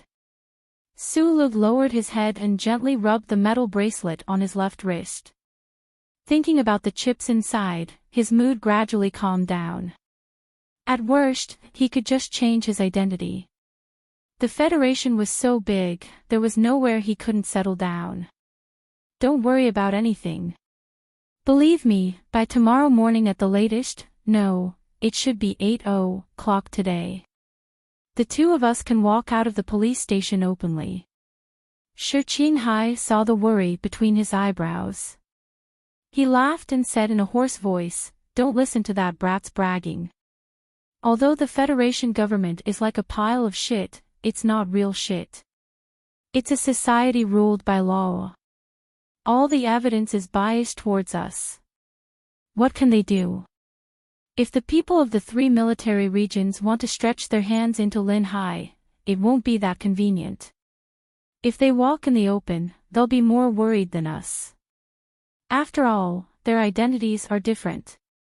Do you think it's a good thing for a soldier to pull out a gun in a residential area?" Sulu knew very well about things related to political power. He subconsciously believed Mr. Shi's judgment, but he still wasn't sure. He asked doubtfully, "So this matter is left unsettled?" "I don't believe it. What's the major's surname? What's his background?" "You have to believe it even if you don't believe it. When these young masters do things, they can either suppress us on the spot. Once this matter is brought to the court, they can only shut up. If this matter is brought to court, how can their parents show their face?" Shi Qinghai said with disdain, "Major Zhou Yu of the Operations Department of the 3 military regions is really something. I don't believe that his father, who has a fat job in the Ministry of National Defense, will really let him do whatever he wants. You know a lot." Sulu praised him sincerely. "Of course. I'm a general of the Federation Investigation Bureau. What does the field office do? Isn't it spying on spies on the outside and officials on the inside?" Shi Qinghai raised his eyebrows. He was about to say something arrogant when he suddenly realized something was wrong. He stared at Sulu and said, "Wait, why do I feel like you're mocking me?" "Don't think so, it's just mocking." Sulu looked at the ceiling and said, "Aren't you supposed to be a guard for the government? How did you become the chief of the Federation Investigation Bureau? You know that the other party is not easy to mess with, but you still pretended to be drunk."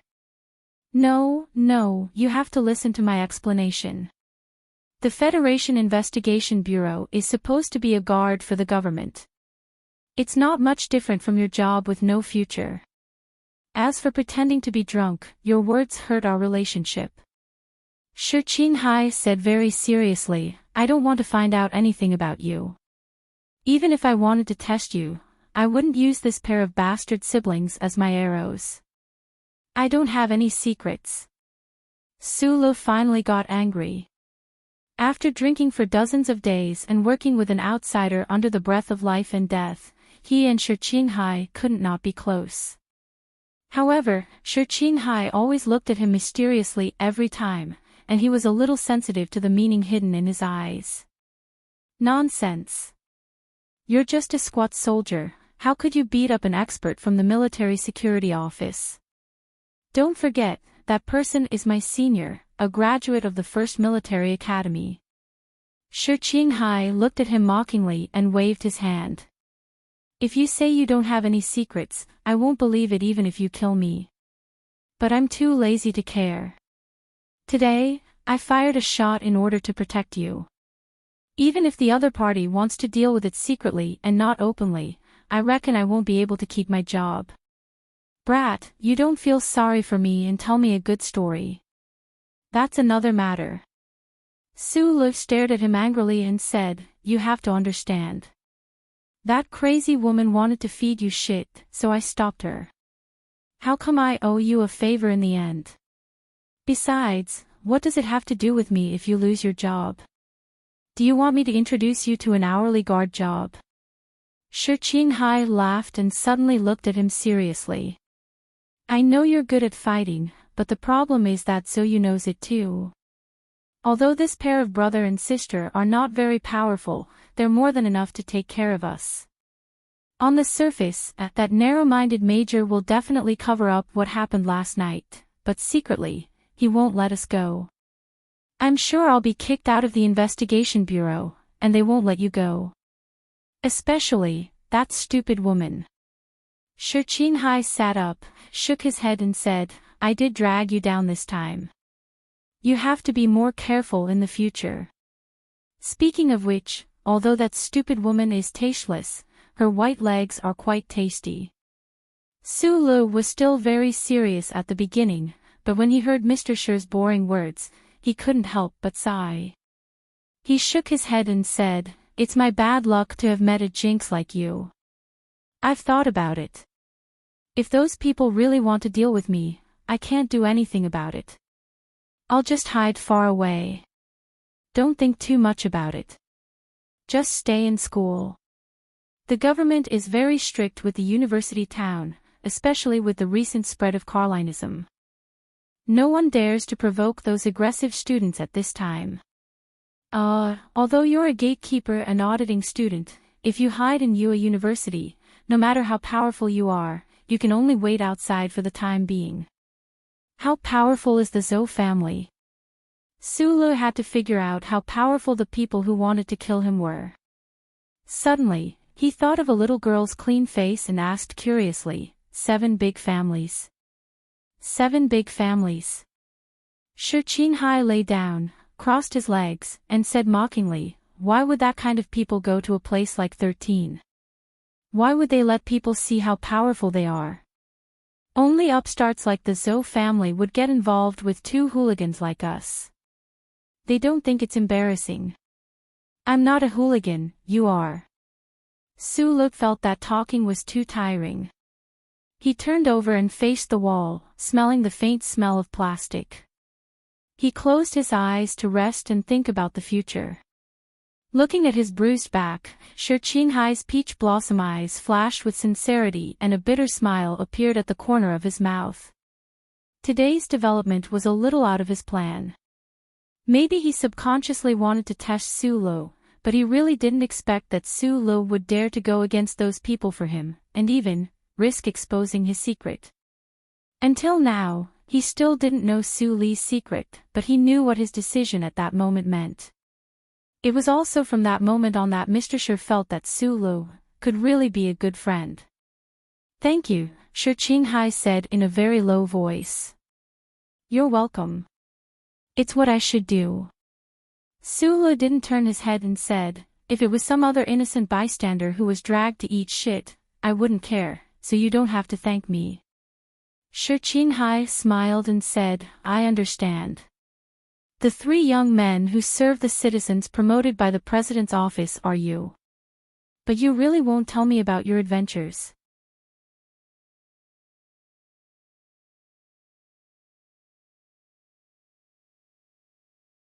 Chapter 58. Shi Qinghai was a very strange person. He didn't want to pry into other people's secrets, but he couldn't help but be curious. Maybe it was because of his stubbornness or the nature of his job. Well, since people like to hear about adventures, Sulu had no choice but to fabricate a completely new adventure. Otherwise, he really couldn't explain how he was able to defeat an expert from the army at the entrance of the nightclub. Thinking about this, Sulu had a headache. He realized that he still didn't have much experience in dealing with people. In order to explain something, he always had to tell more lies. Moreover, he also thought of a very troublesome problem, and that was the identity that the boss uncle arranged for him. Should he find some time to go to his hometown in the remote area of S1? The new adventure story was similar to the one he told to the fat guy on the ancient bell, but this time, Sulu was more cautious. He arranged for the fake class monitor to be a hidden master with a vague face. What's the class monitor's surname? Shi Qinghai obviously didn't believe him. He laughed and asked. Su Li's heart skipped a beat. A surname appeared in his mind and he said, I think his surname is Li. Shi Qinghai didn't seem to care, but he seemed to have thought of something. He frowned and fell into deep thought. Shi Qinghai thought about this family name in his heart and did not dare to think in that direction. However, if what Sulu said was true, it could explain everything. However, Shi Qinghai had not heard of any children of that family in Feiqing City wandering outside. Shi Qinghai looked at Su Li's back and shook his head. He somewhat believed in Su Li's bizarre experience. He smiled and thought to himself, I'm afraid this kid doesn't even know the background of the awesome person who taught him how to fight. Since he had a confirmed idea, satisfied his curiosity, and had some interesting things to think about, Shi Qinghai naturally changed the topic. Are you going to be a janitor in Yue University? The Department of National Defense's Office of Retired Soldiers can arrange a job. It's better than this. In his opinion, Sulu, this young man, had a very outstanding character. Although he did not know what special skills he had in other aspects, with his fighting skills, it was not impossible for him to enter the security company under the police station, or even find some connections to enter the police system. I'm an auditor at Yue University. Sulu turned around, looked at him and said, anyway, I still have some spare money. Let's talk about it after I finish attending the classes for the next 2 years. Auditing students can't get a diploma. Shi Qinghai fished out a crumpled pack of cigarettes from his trousers pocket. He put one in his mouth and threw the other one at him. He said vaguely, you don't have a future. Do you know what you want to do in the future? Sulu took the cigarette and lighter and lit it up. He took a deep breath and tried to puff out a few perfect smoke rings, just like how the boss used to do in the past. However, what he puffed out was the scattered steam from the humidifier. He coughed twice, looked at Shi Qinghai, and smiled. He thought to himself, this guy obviously doesn't know what he wants to do in the future, so why is he asking me? I used to want to be a battleship mechanic assistant, but I changed my mind. I want to get a mechanic's license, and then find a job in a big manufacturing company in S1. No matter what position I get in the future, as long as I can do something I like, it's not bad. Sulu looked at the dissipating smoke in front of him and said in a daze. This was one of his life goals, but when it came out of his mouth, it sounded ridiculous and unconfident. Ever since he was implanted with the disguise chip, perhaps his life was destined to not be so happy and peaceful. There was always a shadow in the young man's heart, a shadow that he did not want others to see. He wanted to find the real inside story of that incident, but with his current status and ability, not to mention uncovering the inside story of that uncle's death, even getting close to that black cloth was wishful thinking. Shi Qinghai saw the heaviness and sadness in his eyes. After a moment of silence, he suddenly said, "Do your best to fulfill your life goals. If you need my help in the future, just let me know." The development of the situation was not out of Shi Qinghai's expectations. At around 7:00 in the morning, the Linhai Police Headquarters received a direct order from the higher-ups to open the door of the detention center and release the two of them. The police officers who were drinking coffee to refresh themselves joked with Shi Qinghai, and Shi Qinghai scolded them back. During this kind of conversation, Su Lo, who was quietly listening on the side, roughly understood what was going on. The Zhou family used their connections to forcefully suppress the conflict in front of the nightclub. The people of the 3rd Military Region had a conflict with the people of the Linhai Field Office, and they even pulled out guns. If this incident was used by someone with bad intentions, it would definitely involve the big boss in the Ministry of National Defense. The Zhou family would not let this happen, so they would rather deal with it in a low-key manner. Su Le walked out of the police station. Facing the slightly cold morning breeze, he couldn't help but shake his head. The so-called Democratic and Free Federation Society was actually still so hierarchical. A Zhou family that wasn't very famous among the people could reach into the police system and suppress a vicious case, causing the shooting at the entrance of 13 to go up in smoke. Shi Qinghai drove Su Le to the back gate of Yue University. He leaned against the car and looked at the few female students who were exercising in the morning. He stared at their tight-fitting sportswear and said in a very serious tone, "For the next few days, don't leave the school gate. Be careful." The Zhou family officially suppressed this incident. However, they were ruthlessly humiliated by two small fry. How could a young master and a young lady from such a family take this lying down? What followed closely was probably the other party's secret and merciless revenge. Shi Qinghai looked at him with some worry and said, "You don't have to worry about me. Even if I get expelled, I'm still an outstanding student from the same school. Those frighteningly high-ranking professors in the school can always protect me. I don't know why you had a conflict with that pair of siblings." When Su Lu was about to walk through the iron gate, he suddenly stopped. He turned around and said seriously, "Maybe you have your own motives, but that pair of siblings really aren't playthings. So I'll let it go this time. Don't do it again." Shi Qinghai held the cigarette in his mouth and tilted it down, like a leaf that had been hit by frost. His expression was calm, but his heart was somewhat moved. He thought to himself that his little brother's eyes were indeed sharp. He couldn't hide it from him. The spring of the 66th year of the constitutional era was hotter than the previous years. It was only the end of April, but it made people feel like the scorching summer was coming early. The integrated air conditioning system inside the buildings in Linhai had already been turned on, providing a wonderful cool air to those busy working. However, in the slightly hot twilight, on the rooftop of the tallest building in Linhai, two people were talking without fear of the high temperature or the heat. One of them was about 40 years old, with a serious face and a trace of majesty in his gentle eyes.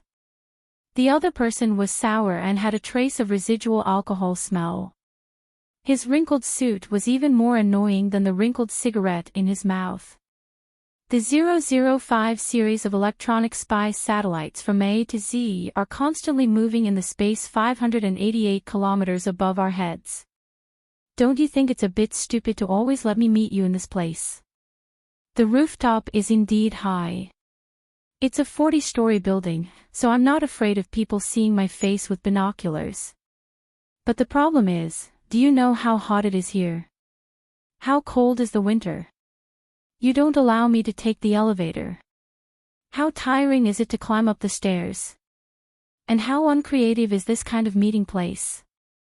Shi Qinghai looked at the middle-aged man in front of him and said angrily. The eyes of the middle-aged man in his 40s did not shift in the slightest as he coldly stared at Shi Qinghai's face. He suddenly opened his mouth and said, "For the past 2 years, you have never complained. Now that you know you did something wrong, you want to seize the initiative to gain the psychological advantage. Give up this idea. Don't forget that I taught you psychology." Shi Qinghai laughed at himself. He put the cigarette in his mouth and took a puff. Looking back at the city at dusk, he felt that the city was becoming more and more like a monster. If he didn't escape, he was afraid that one day he would be eaten. "What happened last night?" The middle-aged man asked sternly. "Do you know how many connections the organization used to keep your position in the investigation bureau? And they couldn't let others know. The cost was 60% more than the budget." The cigarette in Shi Qinghai's mouth trembled slightly. He didn't turn around. When he heard that he wasn't fired, there was a trace of sadness and disappointment in his charming eyes. When he turned around, the emotions in his eyes were all gone. He said calmly, "The Zhou family and the Crown Prince used to have a good relationship. They came to Linhai this time to see the Crown Prince. Since my goal was to prevent the Ministry of National Defense from establishing a good relationship with the Crown Prince, last night's action was naturally for this purpose. So don't blame me." The supreme leader of the Federation was the president. The passage of relevant budget bills was handled by more than 300 members of the management committee, and the adjudication of cases was handled by the court system. The imperial system that appeared occasionally in the long history of the Federation had ended 37 constitutional years ago. Of course, there was no emperor in this society. Of course, there was no such thing as a crown prince. The crown prince that Shi Qinghai and the middle-aged man were talking about was obviously a code name. Of course, they couldn't be talking about the crown prince of the empire.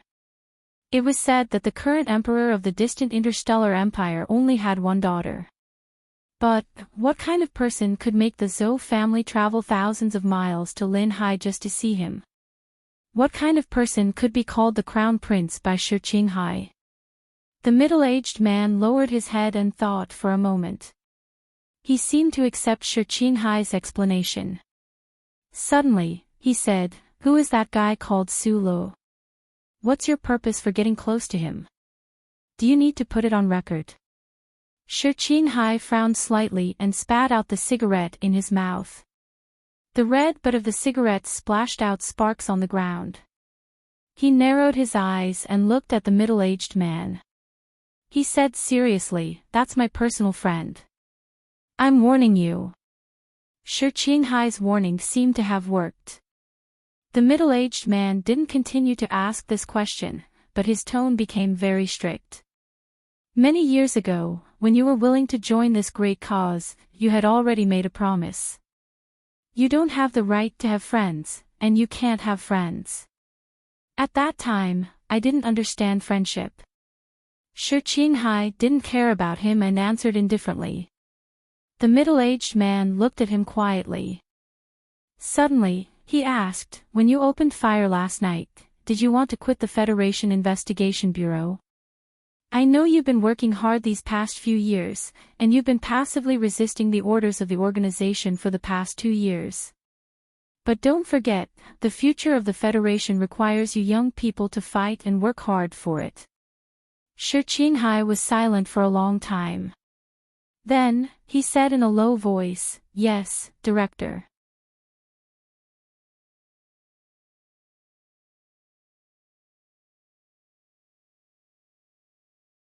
Chapter 59.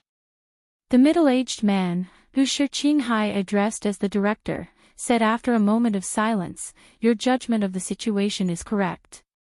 Zhou Yingxing has already called his children back to the capital special district. They won't be back anytime soon. Their family knows the identity of the Crown Prince by chance, so they definitely don't want to leave a bad impression on the Crown Prince. They should be disinfected in the next few days. That crown prince is really ridiculous. There are so many heavily guarded private academies in the capital special district. Why did he have to come to Lin Hai? Shi Qinghai lit another cigarette. Thinking about the final target of this operation, he couldn't help but feel a little worried. The crown prince was really a high and mighty figure, not someone the Zhou family could compare with. It wasn't difficult to stop the Ministry of Defense from showing goodwill to him, and it might be possible to stop the influence of the Hawks, but it was really too difficult to get close to him. I only know that he's in the university town. Which one is it? Shi Qinghai lowered his head and smoked. He subconsciously kicked the wall behind him, shaking off the dust on his leather shoes. I don't know how many blockades there will be around such a person. Even if I can arrange some kind of coincidence, I don't know how old he is, what his temperament is, where he lives, what his route is, how can I get close to him? I don't even know what the crown prince looks like. The latest information came back. He's between 17 and 19 years old, because his family hasn't held a coming-of-age ceremony for him yet. The director said seriously, don't even think about three-dimensional imaging. There's not even a picture of him in the outside world.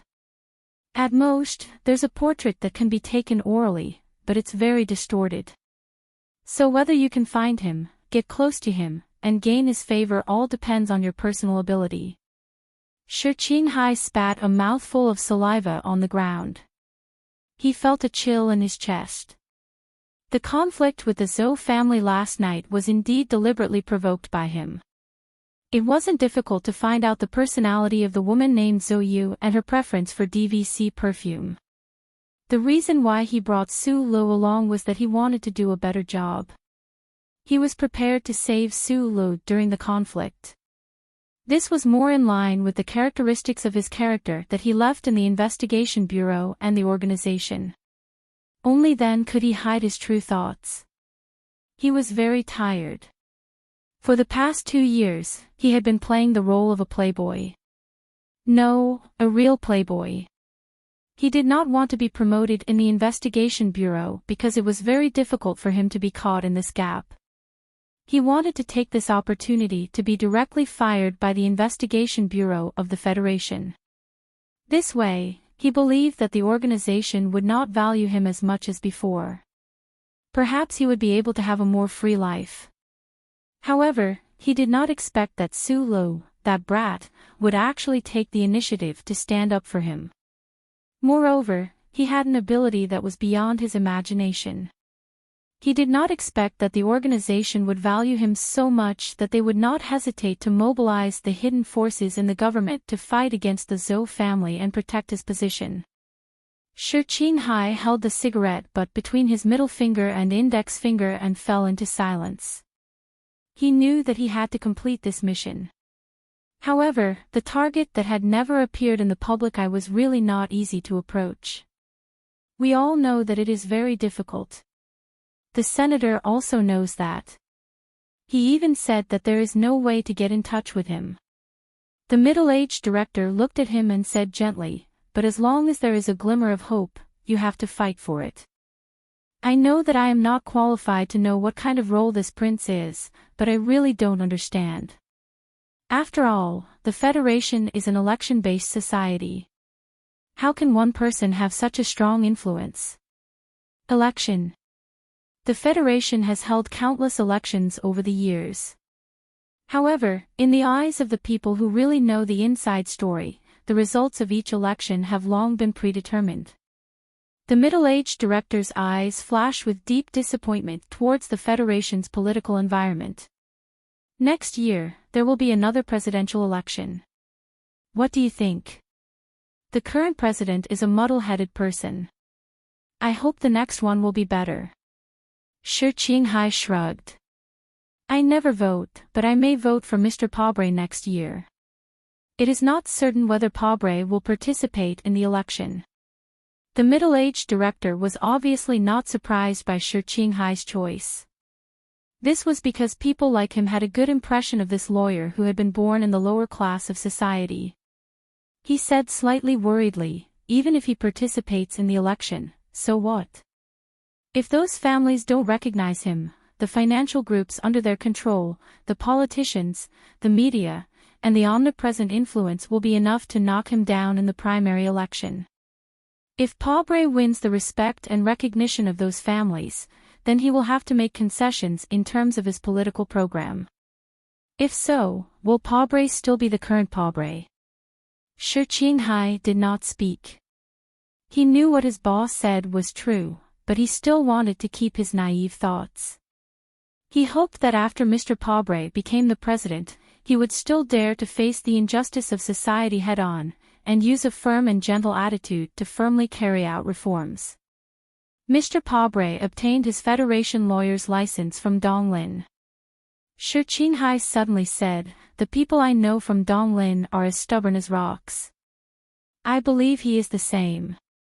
The sky was getting darker, and the wind on the rooftop was getting stronger.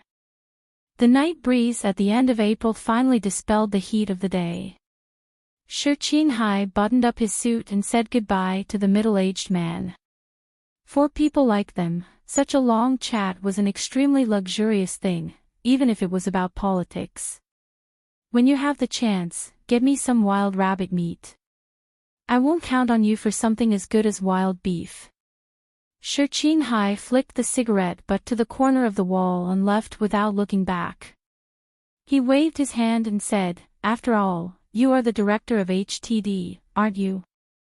The image on the gray monitor seemed to have come to a standstill.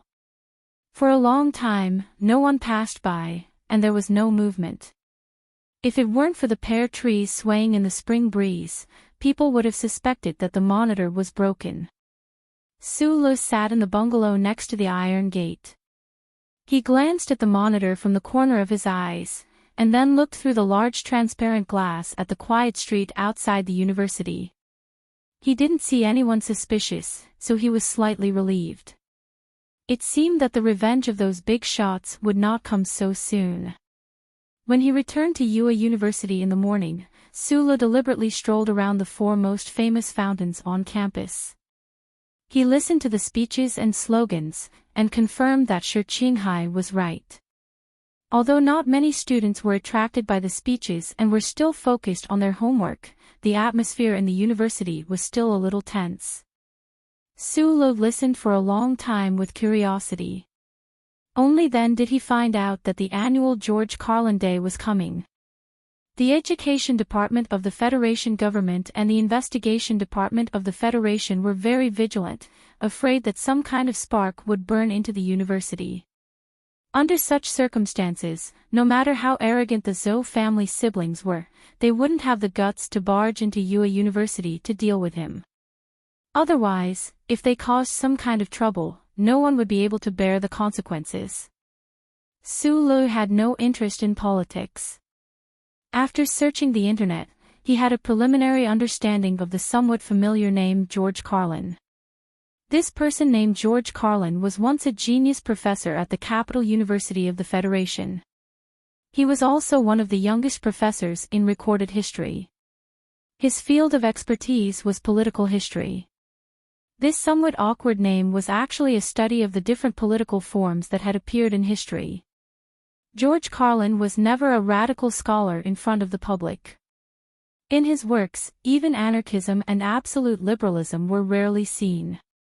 He only used a very rigorous attitude to analyze the various political structures in human history, and reconstructed the model. He analyzed why the last imperial society of human society collapsed before the 37 constitutional years ago, and why the royal family at that time chose to politely and peacefully retreat. At the same time, he also analyzed the federation system that had just had a stable structure for 600 years. He believed that this system was a false separation of three powers.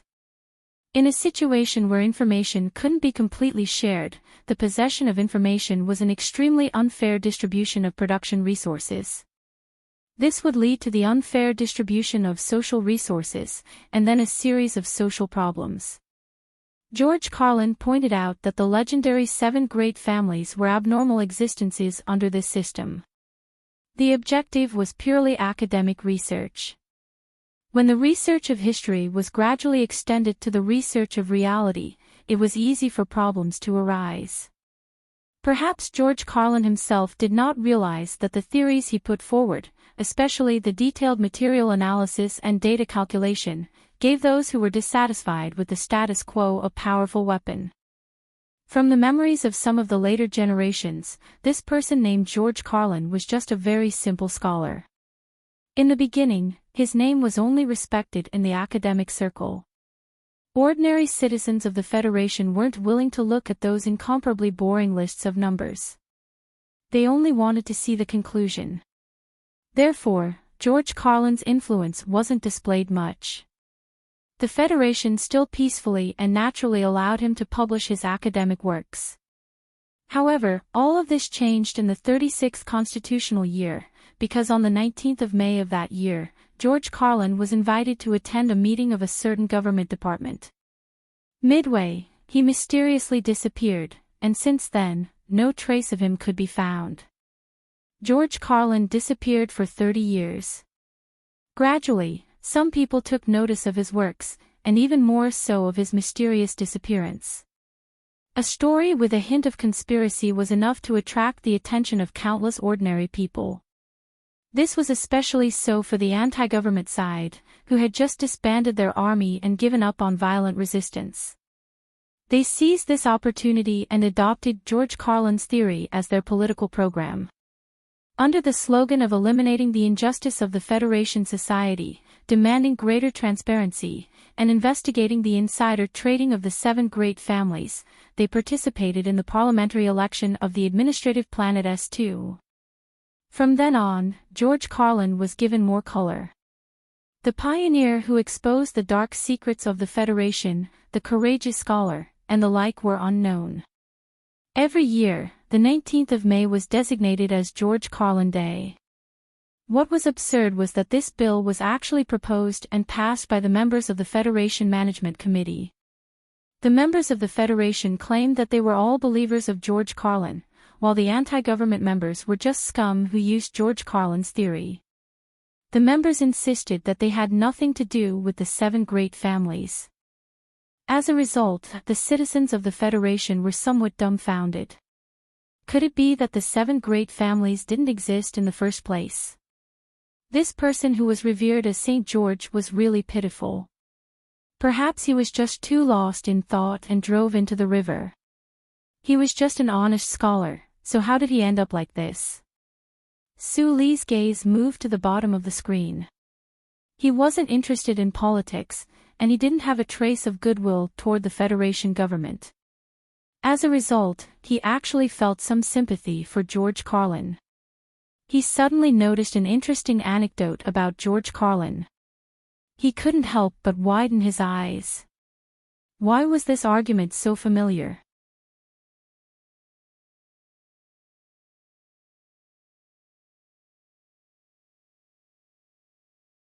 Chapter 60. After George Carlin walked up to the altar, all of the content of his lectures at Capital University, even his casual conversations, were collected by his worshippers and uploaded onto the internet. This historical and political scientist was clearly not a pedantic person who only knew how to read books. Instead, he had a wide range of interests and had dabbled in the field of art. However, his achievements in these fields were not as high as his achievements in his field. Even this scholar could not shake off his male hobbies. He often liked to comment on the late Second Great War between the Federation and the Empire when he was half drunk. He had many comments on war, but unfortunately, even his most loyal worshippers had to admit that this gentleman really did not know anything about war. Most of his comments were absurd, often far from the development of reality. In particular, his comments on mecha were hilarious to countless people. Although individual mecha are extremely mobile, the amount of energy and ammunition they can carry is seriously insufficient. They are categorized as high-energy, low-energy weapons, definitely not in line with economic principles and political needs. In modern warfare, if individual mecha are said to be beautiful and expensive diamonds, then any of the most primitive group cannons would be able to burn these diamonds into black charcoal. This conversation had taken place at a university cocktail party in the spring of the 27th year of the constitutional calendar, and later became one of St. George's anecdotes. Su-Lu had also seen this passage. He scratched his head curiously, feeling that this passage was unbelievably familiar. After thinking for a long time, he remembered that in the endless twilight outside the mine, whenever he showed a yearning for Mecca, Uncle Feng Yu would say this passage in an incomparably mocking tone. Uncle actually reads George Carlin's quotes. Su-Lu recalled that white-haired fellow with a mouthful of rotten teeth. No matter how he thought about it, the other did not seem like someone interested in history, politics, or political gossip. He could not help but laugh. Tossing the matter of George Carlin to the back of his mind, Su-Lu continued his night tour of the internet. With great familiarity, he entered a certain forum and began to carefully read the documents on the 300th entry. This was a propaganda forum about the spirit of the first charter. There was everything on the first charter. By now, Su-Lu had already shaken off the panic of fleeing. The camouflage chip behind his neck seemed to be able to completely evade the brilliance of the first charter. However, he was still a little worried and wanted to know more about the first charter. He had been working on the project since 2 months ago. After browsing the network of the Capital Ring for a long time, he was shocked to discover that the files about the Bureau of Proclamation, the electronic surveillance network of the Federation, and the central computer were all openly available on the network and in the library for the citizens of the Federation to read. The working procedures of the Bureau of Proclamation and the authority of the central computer were not secrets. Perhaps only the absolute transparency of this process could allow the citizens of the Federation to accept the existence of the first charter. Su-Lu would sometimes think like this in his heart. The more he knew, the less he didn't know, and the less fear he had. He stopped searching through the documents and stared at the metal bracelet on his wrist, deep in thought. The ability to create the camouflage chip was enough to defeat all the Nebula Award winners in the past 100 years. Who exactly was the boss? Why did he know so much about the Bureau of Proclamation and the central computer that gathered the crystallization of human wisdom? There was no need to continue thinking about questions that could not be answered. Gently stroking the smooth and textured surface of the metal bracelet, Su-Li's finger gently tapped on the holographic screen and connected to the government bulletin board. After rummaging under the information tree for a long time, he finally found the information about the third prison in the East Forest region, Foggy State. Brother Wei will be released from prison in a week. Su-Lu looked at the familiar name on the bulletin board and felt inexplicably sad. He had very few friends in his life. Brother Wei and Chang Zi were 2, and Shi Qinghai, who he had just met recently, could barely be considered 1. Of course, the boss was 1. Xiao Chang, who was not yet 14 years old, was sent to the juvenile detention center. He wondered how anxious his mother would be. What about Li Wei? What could he do after he was released from prison? Would he really become a gangster when he returned to Zhongluo Street? Su-Lu felt anxious. He lowered his head and thought for a long time. The smile on his face that rarely disappeared at this time. He finally made up his mind and began to look for reliable ways on the internet, hoping to find a way to send a sum of money to Li Wei. The bank card that Feng Yu left him still had more than 3 million Federation coins. This was something he found out after downloading the Sanlin United Bank app a few days ago. He planned to send 1 million to Li Wei, believing that this could help Li Wei embark on a completely different path. From a rational point of view, Su-Lu knew that his actions were not wise. If the Federation suspected something in the future, it would be very easy to find out from Li Wei through the financial monitoring system. However, Su-Lu just could not watch his friends suffer in a distant place, not to mention that Li Wei was imprisoned because of him. In his opinion, there were many things in this world that were more important. Of course, He would be extremely careful and try not to leave any clues, thinking of his boss, thinking of Li Wei, thinking of his hometown. Su Lu felt frustrated. After a moment of daze, he took out the name card made of pure natural fiber from his pocket. After glancing at it, he put it away in the metal drawer. He thought of the cute little girl on the spaceship. This name card was given to him by Madame Zhong. Once he thought of the distant and terrifying existence of the 7 great families, Su Li's mood became a little strange. His boss had died at the hands of the 4th Military Region, and quite a few of Silan's soldiers knew what he looked like. If there wasn't a major change in his life, then he would never have dialed the number on the business card. He probably wouldn't have met that little girl again in this life, unless he had a death wish. If there was a day when he really needed to call that number, then it could only mean that in his life, there was already a problem that was more terrifying than death. Yue University's West Gate, which had been sealed for decades, was reopened a few days ago. Due to the shorter distance, the students chose to leave the university through the West Gate. Originally, not many people used the back gate, but now, it was even more deserted. It was possible that not a single person would appear for several hours. Only the pear trees accompanied the lonely teenager in the gatehouse. At this time, it was already late at night, and the spring wind quietly subsided. Su Lu walked to the middle of the iron gate under the shadow of the pear trees. After locking the iron gate, he returned to his room and swiped his card. Only then did he turn off all the lights, turn on the automatic monitoring device, and walk back to his bedroom. In the darkness, Su Lu, who was wearing only a single piece of underwear, did the horse stance for half an hour. He wiped the sweat off his forehead and started revising the 10 stiff mechanical movements. Every time he entered his knee, raised his elbow, and turned his wrist, they were all so forceful and powerful. There was no turning back, and there was no other way to describe it. In the end, he took a shower.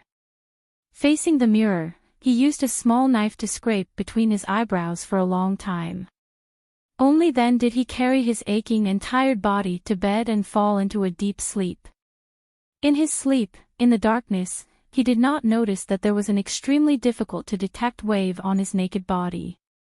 It was moving along a certain path, turning back, and finally circling back to its original point, forming a passage, and then continuing. These waves and tremors became clearer and clearer, but also more and more inconspicuous. It was as if they were about to hide under his skin, into his muscles and joints, never to be seen by others again. Life in Yue University was unchanging. Every day, Su Lu would sit in on class and absorb the knowledge that was digitized and turned into blueprints. That was the most basic knowledge, but also the part that he lacked the most. 4 years of working as a mechanic had made his practical ability abnormally strong. However, for some reason, the mechanic, Feng Yu, had never taught him any theoretical knowledge. Today, Su Lu was in an awkward situation. He knew how to do it, but he did not know why. Yue University's professors' dry theoretical lectures just so happened to satisfy his needs in this aspect. Therefore, he lived an abnormally fulfilling life. He only had to wait for the next semester's experimental class to begin, to verify the results of his combination of theory and practice. He did not know what Shi Qinghai had been busy with recently. He only came over to say hello one afternoon and then disappeared. Su Lu knew that this rogue official had not been fired. He could not help but be surprised at his ability. He knew how busy the Federation Investigation Bureau was, but he did not complain about missing a few drinks. However, for some reason, Su Lu was not used to not seeing that guy for a few days. The revenge that the two of them had been worried about, the revenge of that pair of cold-blooded siblings, did not come as expected. However, Su Lu still cautiously stayed within the campus, not taking a single step out of the iron gate. If this peaceful life continued, Su Lu would definitely be very satisfied. He had already bought a summer ticket to the hometown recorded in the chip to take a look. He seemed to have gotten used to his fake identity and did not want to be disturbed by other things. However, on that day, Sulu felt that the campus's atmosphere was a little strange.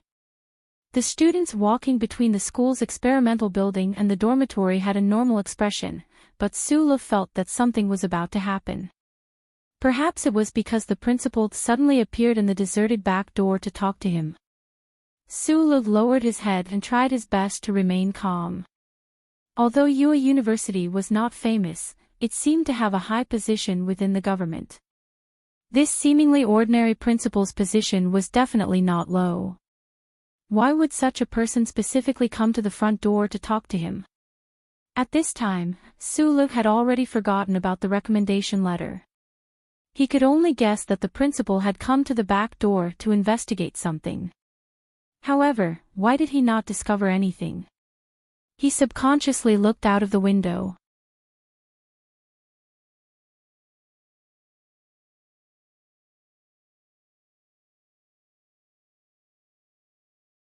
Chapter 61. That night, Sulu, who was equally exhausted after completing the entire set of exercises in the dark, entered the bathroom again. After taking a cold shower, he seemed to feel much better. He took out the sharp knife from the hollowed-out tile behind the mirror and began to carefully shave his eyebrows in front of the mirror. Every strand of hair was trimmed very carefully. Finally, he applied some spring toning lotion between his eyebrows. He looked at his face in the mirror and nodded with satisfaction. Sulu did not have the habit of being narcissistic, nor did he have the intention to make his ordinary face handsome. Even if he did, he would not choose to do it in the wee hours of the morning, unless he was crazy. The advertisement on Channel 23 said that this toner could shrink pores, so he had been experimenting with it for the past 2 months. After scrutinizing his face in front of the mirror for a long time, he confirmed that the pores between his eyebrows were so small that they could not be seen. If he did not use a magnifying glass, he would definitely not be able to tell that there were eyebrows on his smooth skin. The most distinctive feature of his ordinary face was his pair of eyebrows. Back at the mining pit, Feng Yu had once said that his eyebrows were like knives, too straight, too straight. The purpose of trimming eyebrows was not to make his facial features more supple, but to alter the space between his eyebrows to change his appearance. After all, he did not dare to reveal his true identity. Although the Westwoods and Eastwood were extremely far away from the capital ring, who could be sure about the matters of the mortal world? Perhaps at some point in time, someone who had seen Su Lu before would come to Yue University. Su Li's eyebrows were originally as dark as ink, and they were joined together in the middle, looking like a sharp and unstoppable machete. For the past 2 months, he had been trimming his eyebrows non-stop because he wanted to cut off this pair of straight eyebrows from the middle. The results were not bad. At least, the face in the mirror was indeed slightly different from his original appearance, although the difference was not too obvious. If Su Li's eyebrows were previously like machetes, then now, his eyebrows were still as straight as before, but they had become 2 small throwing knives that were pointing at his temples. It was a sleepless night. Su Lu sat in the darkness, staring at the tightly shut iron door. Intuition was actually just a sensitive judgment triggered by countless subtle changes, or even a subconscious judgment. Sulu was a person who was good at observing things. Feng Yu had once admired this trait of his, so he trusted his own intuition. What did the sudden arrival and silent departure of the principal, the sudden reopening of Zizaman a few days ago, and the absolute silence at the back gate of the school mean? He smelled the scent of danger. Just like on the green grassland on the other side of the electronic fence, there seemed to be many wild beasts lurking in the grass. What made him uneasy was that he could not find where these dangers were at all. With his fingers gently stroking the metal handle in his palm, Su Lu narrowed his eyes. He knew that as long as he pushed the button, the front end of the gadget, which looked like a data storage device, would spurt out a strong current. When the accumulated current was used up, it could even eject a sharp dagger. With such a sharp weapon to protect himself, his mood calmed down a little. However, when he thought of the arrogant people in front of the nightclub pulling out their pistols on the street, his heart was no longer so calm. Years ago, he made 2 taser batons under the guidance of Feng Yu. In addition to giving one to Li Wei, which indirectly led to the subsequent events, the other one was always by his side for self-defense. It had electrocuted a bison and stunned the police chief. It was affectionately called Handle by him. When he left Hishi State, the handle had been cremated with the chip in the incinerator. The one in his hand was made a month ago. The department he was attending hadn't started their experimental classes yet, but it wasn't difficult to find suitable materials on campus. After ordering some special components online, Su Lu made this thing again and finally gave it a name. It was called Flying Dagger. The long night passed by as Su Lu waited. The horizon gradually brightened, and the 2 faint shadows of the moon in the sky above planet S1 gradually disappeared from the horizon. A kind of gray haze began to cover the sky. The air was filled with the smell of freshness and coolness. The morning breeze blew around Pear Garden, but it blew the light fog closer and closer, thicker and thicker. Although it was already morning, it was still the first morning. The people on campus were still sleeping, and the insects that had been chirping all night felt tired. One by one, they stopped singing. The surroundings were quiet. Su Lu was already sleepy. He laughed at himself. He thought to himself that he was not as experienced as the uncle in escaping. Just a random thought had made him nervous for an entire night. If this continued, he was afraid that he would die from exhaustion even before the Federation government came to catch him. He opened the window to let the breeze in. Then, he prepared to turn on the lights and go back to bed to catch up on sleep. However, just as his finger was about to touch the touch switch, he heard a strange sound. The electronic switch of Yue University's deserted rear iron gate emitted a soft beep. Then, the gate slowly opened in the thin morning fog. Su Lu looked at this scene in astonishment. His hand tightened around the flying dagger. The fact that the iron gate opened without his knowledge could only mean that someone with higher authority in the university had entered a command without his knowledge. If he was still sleeping, he definitely wouldn't have heard the beep. That way, no matter who entered the campus, he wouldn't know. At this moment, although he was astonished, he also let go of the worry in his heart.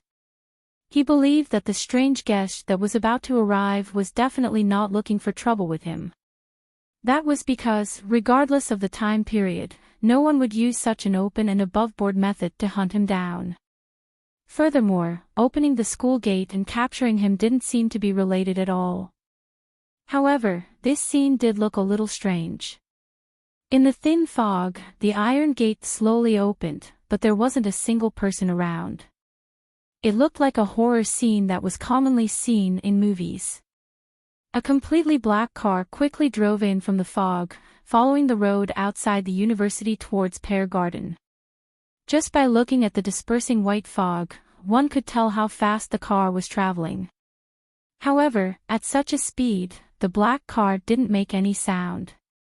It looked like a ghost that appeared and disappeared. What was strange was that when Su Lu saw the black car, he felt that the smell of danger around him seemed to have lessened significantly.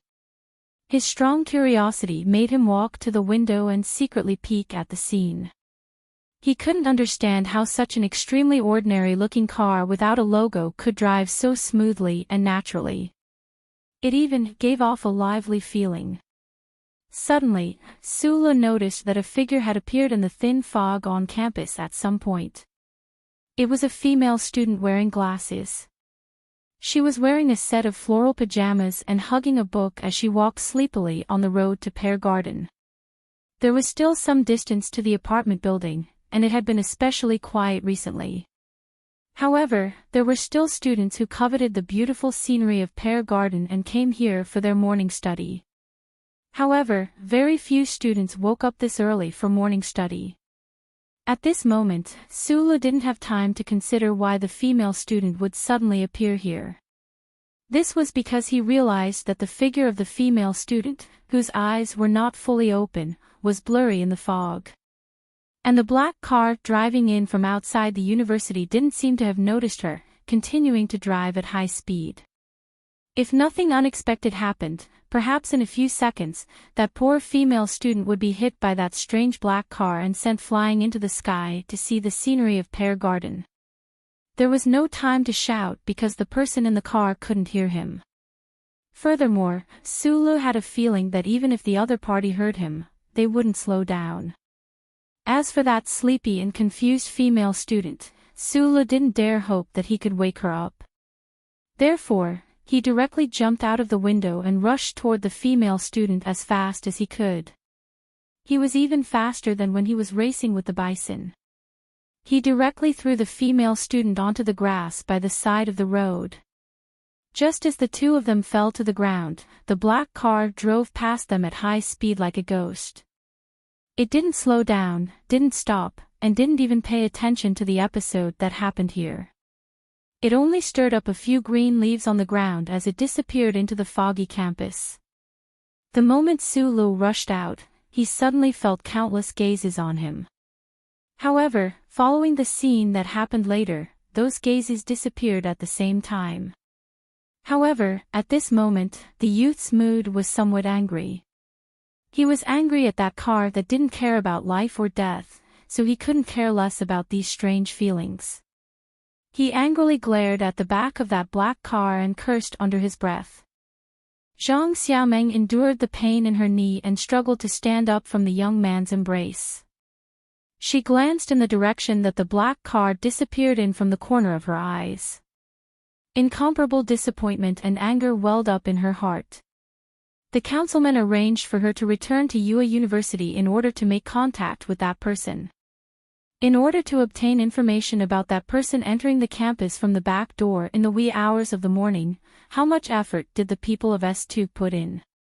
She also understood that this kind of coincidental encounter was too risky, but she had no choice. Just as things were developing according to plan, they were interrupted by an accident. However, when she turned around to look at the person, she was surprised to see a familiar face. Especially the sincere concern on the face and the sincerity in the eyes, it made her remember who the other person was, the person who shared the puppy biscuits with her. Zhang Xiaomeng stared into Su Li's eyes in shock. She felt as if Su Li's gaze was like two flying daggers staring into her eyes. For a moment, she panicked and forgot her most important task. At this time, Su Lo was also stunned. He realized that the girl in his arms was the same innocent girl he met on the bus when school started. His palm felt very soft to the touch. He then realized that he was still hugging her waist and buttocks. A breath of spring hit him in the face, and he suddenly turned into a stiff rock in the Donglin countryside. When the young man and woman turned into statues, the black car had already passed through the thin mist. In the back seat of the car, a young man about 17 or 18 years old opened his tired eyes and subconsciously looked back. Beside him, a person who looked like a butler said respectfully, "Please rest assured, young master. Although the family still can't send anyone, the special task force has taken the initiative to send 12 special agents. They will definitely ensure your safety while you study here. Uncle Jean, please call me by my name, Tai Yuan," the young man said sincerely.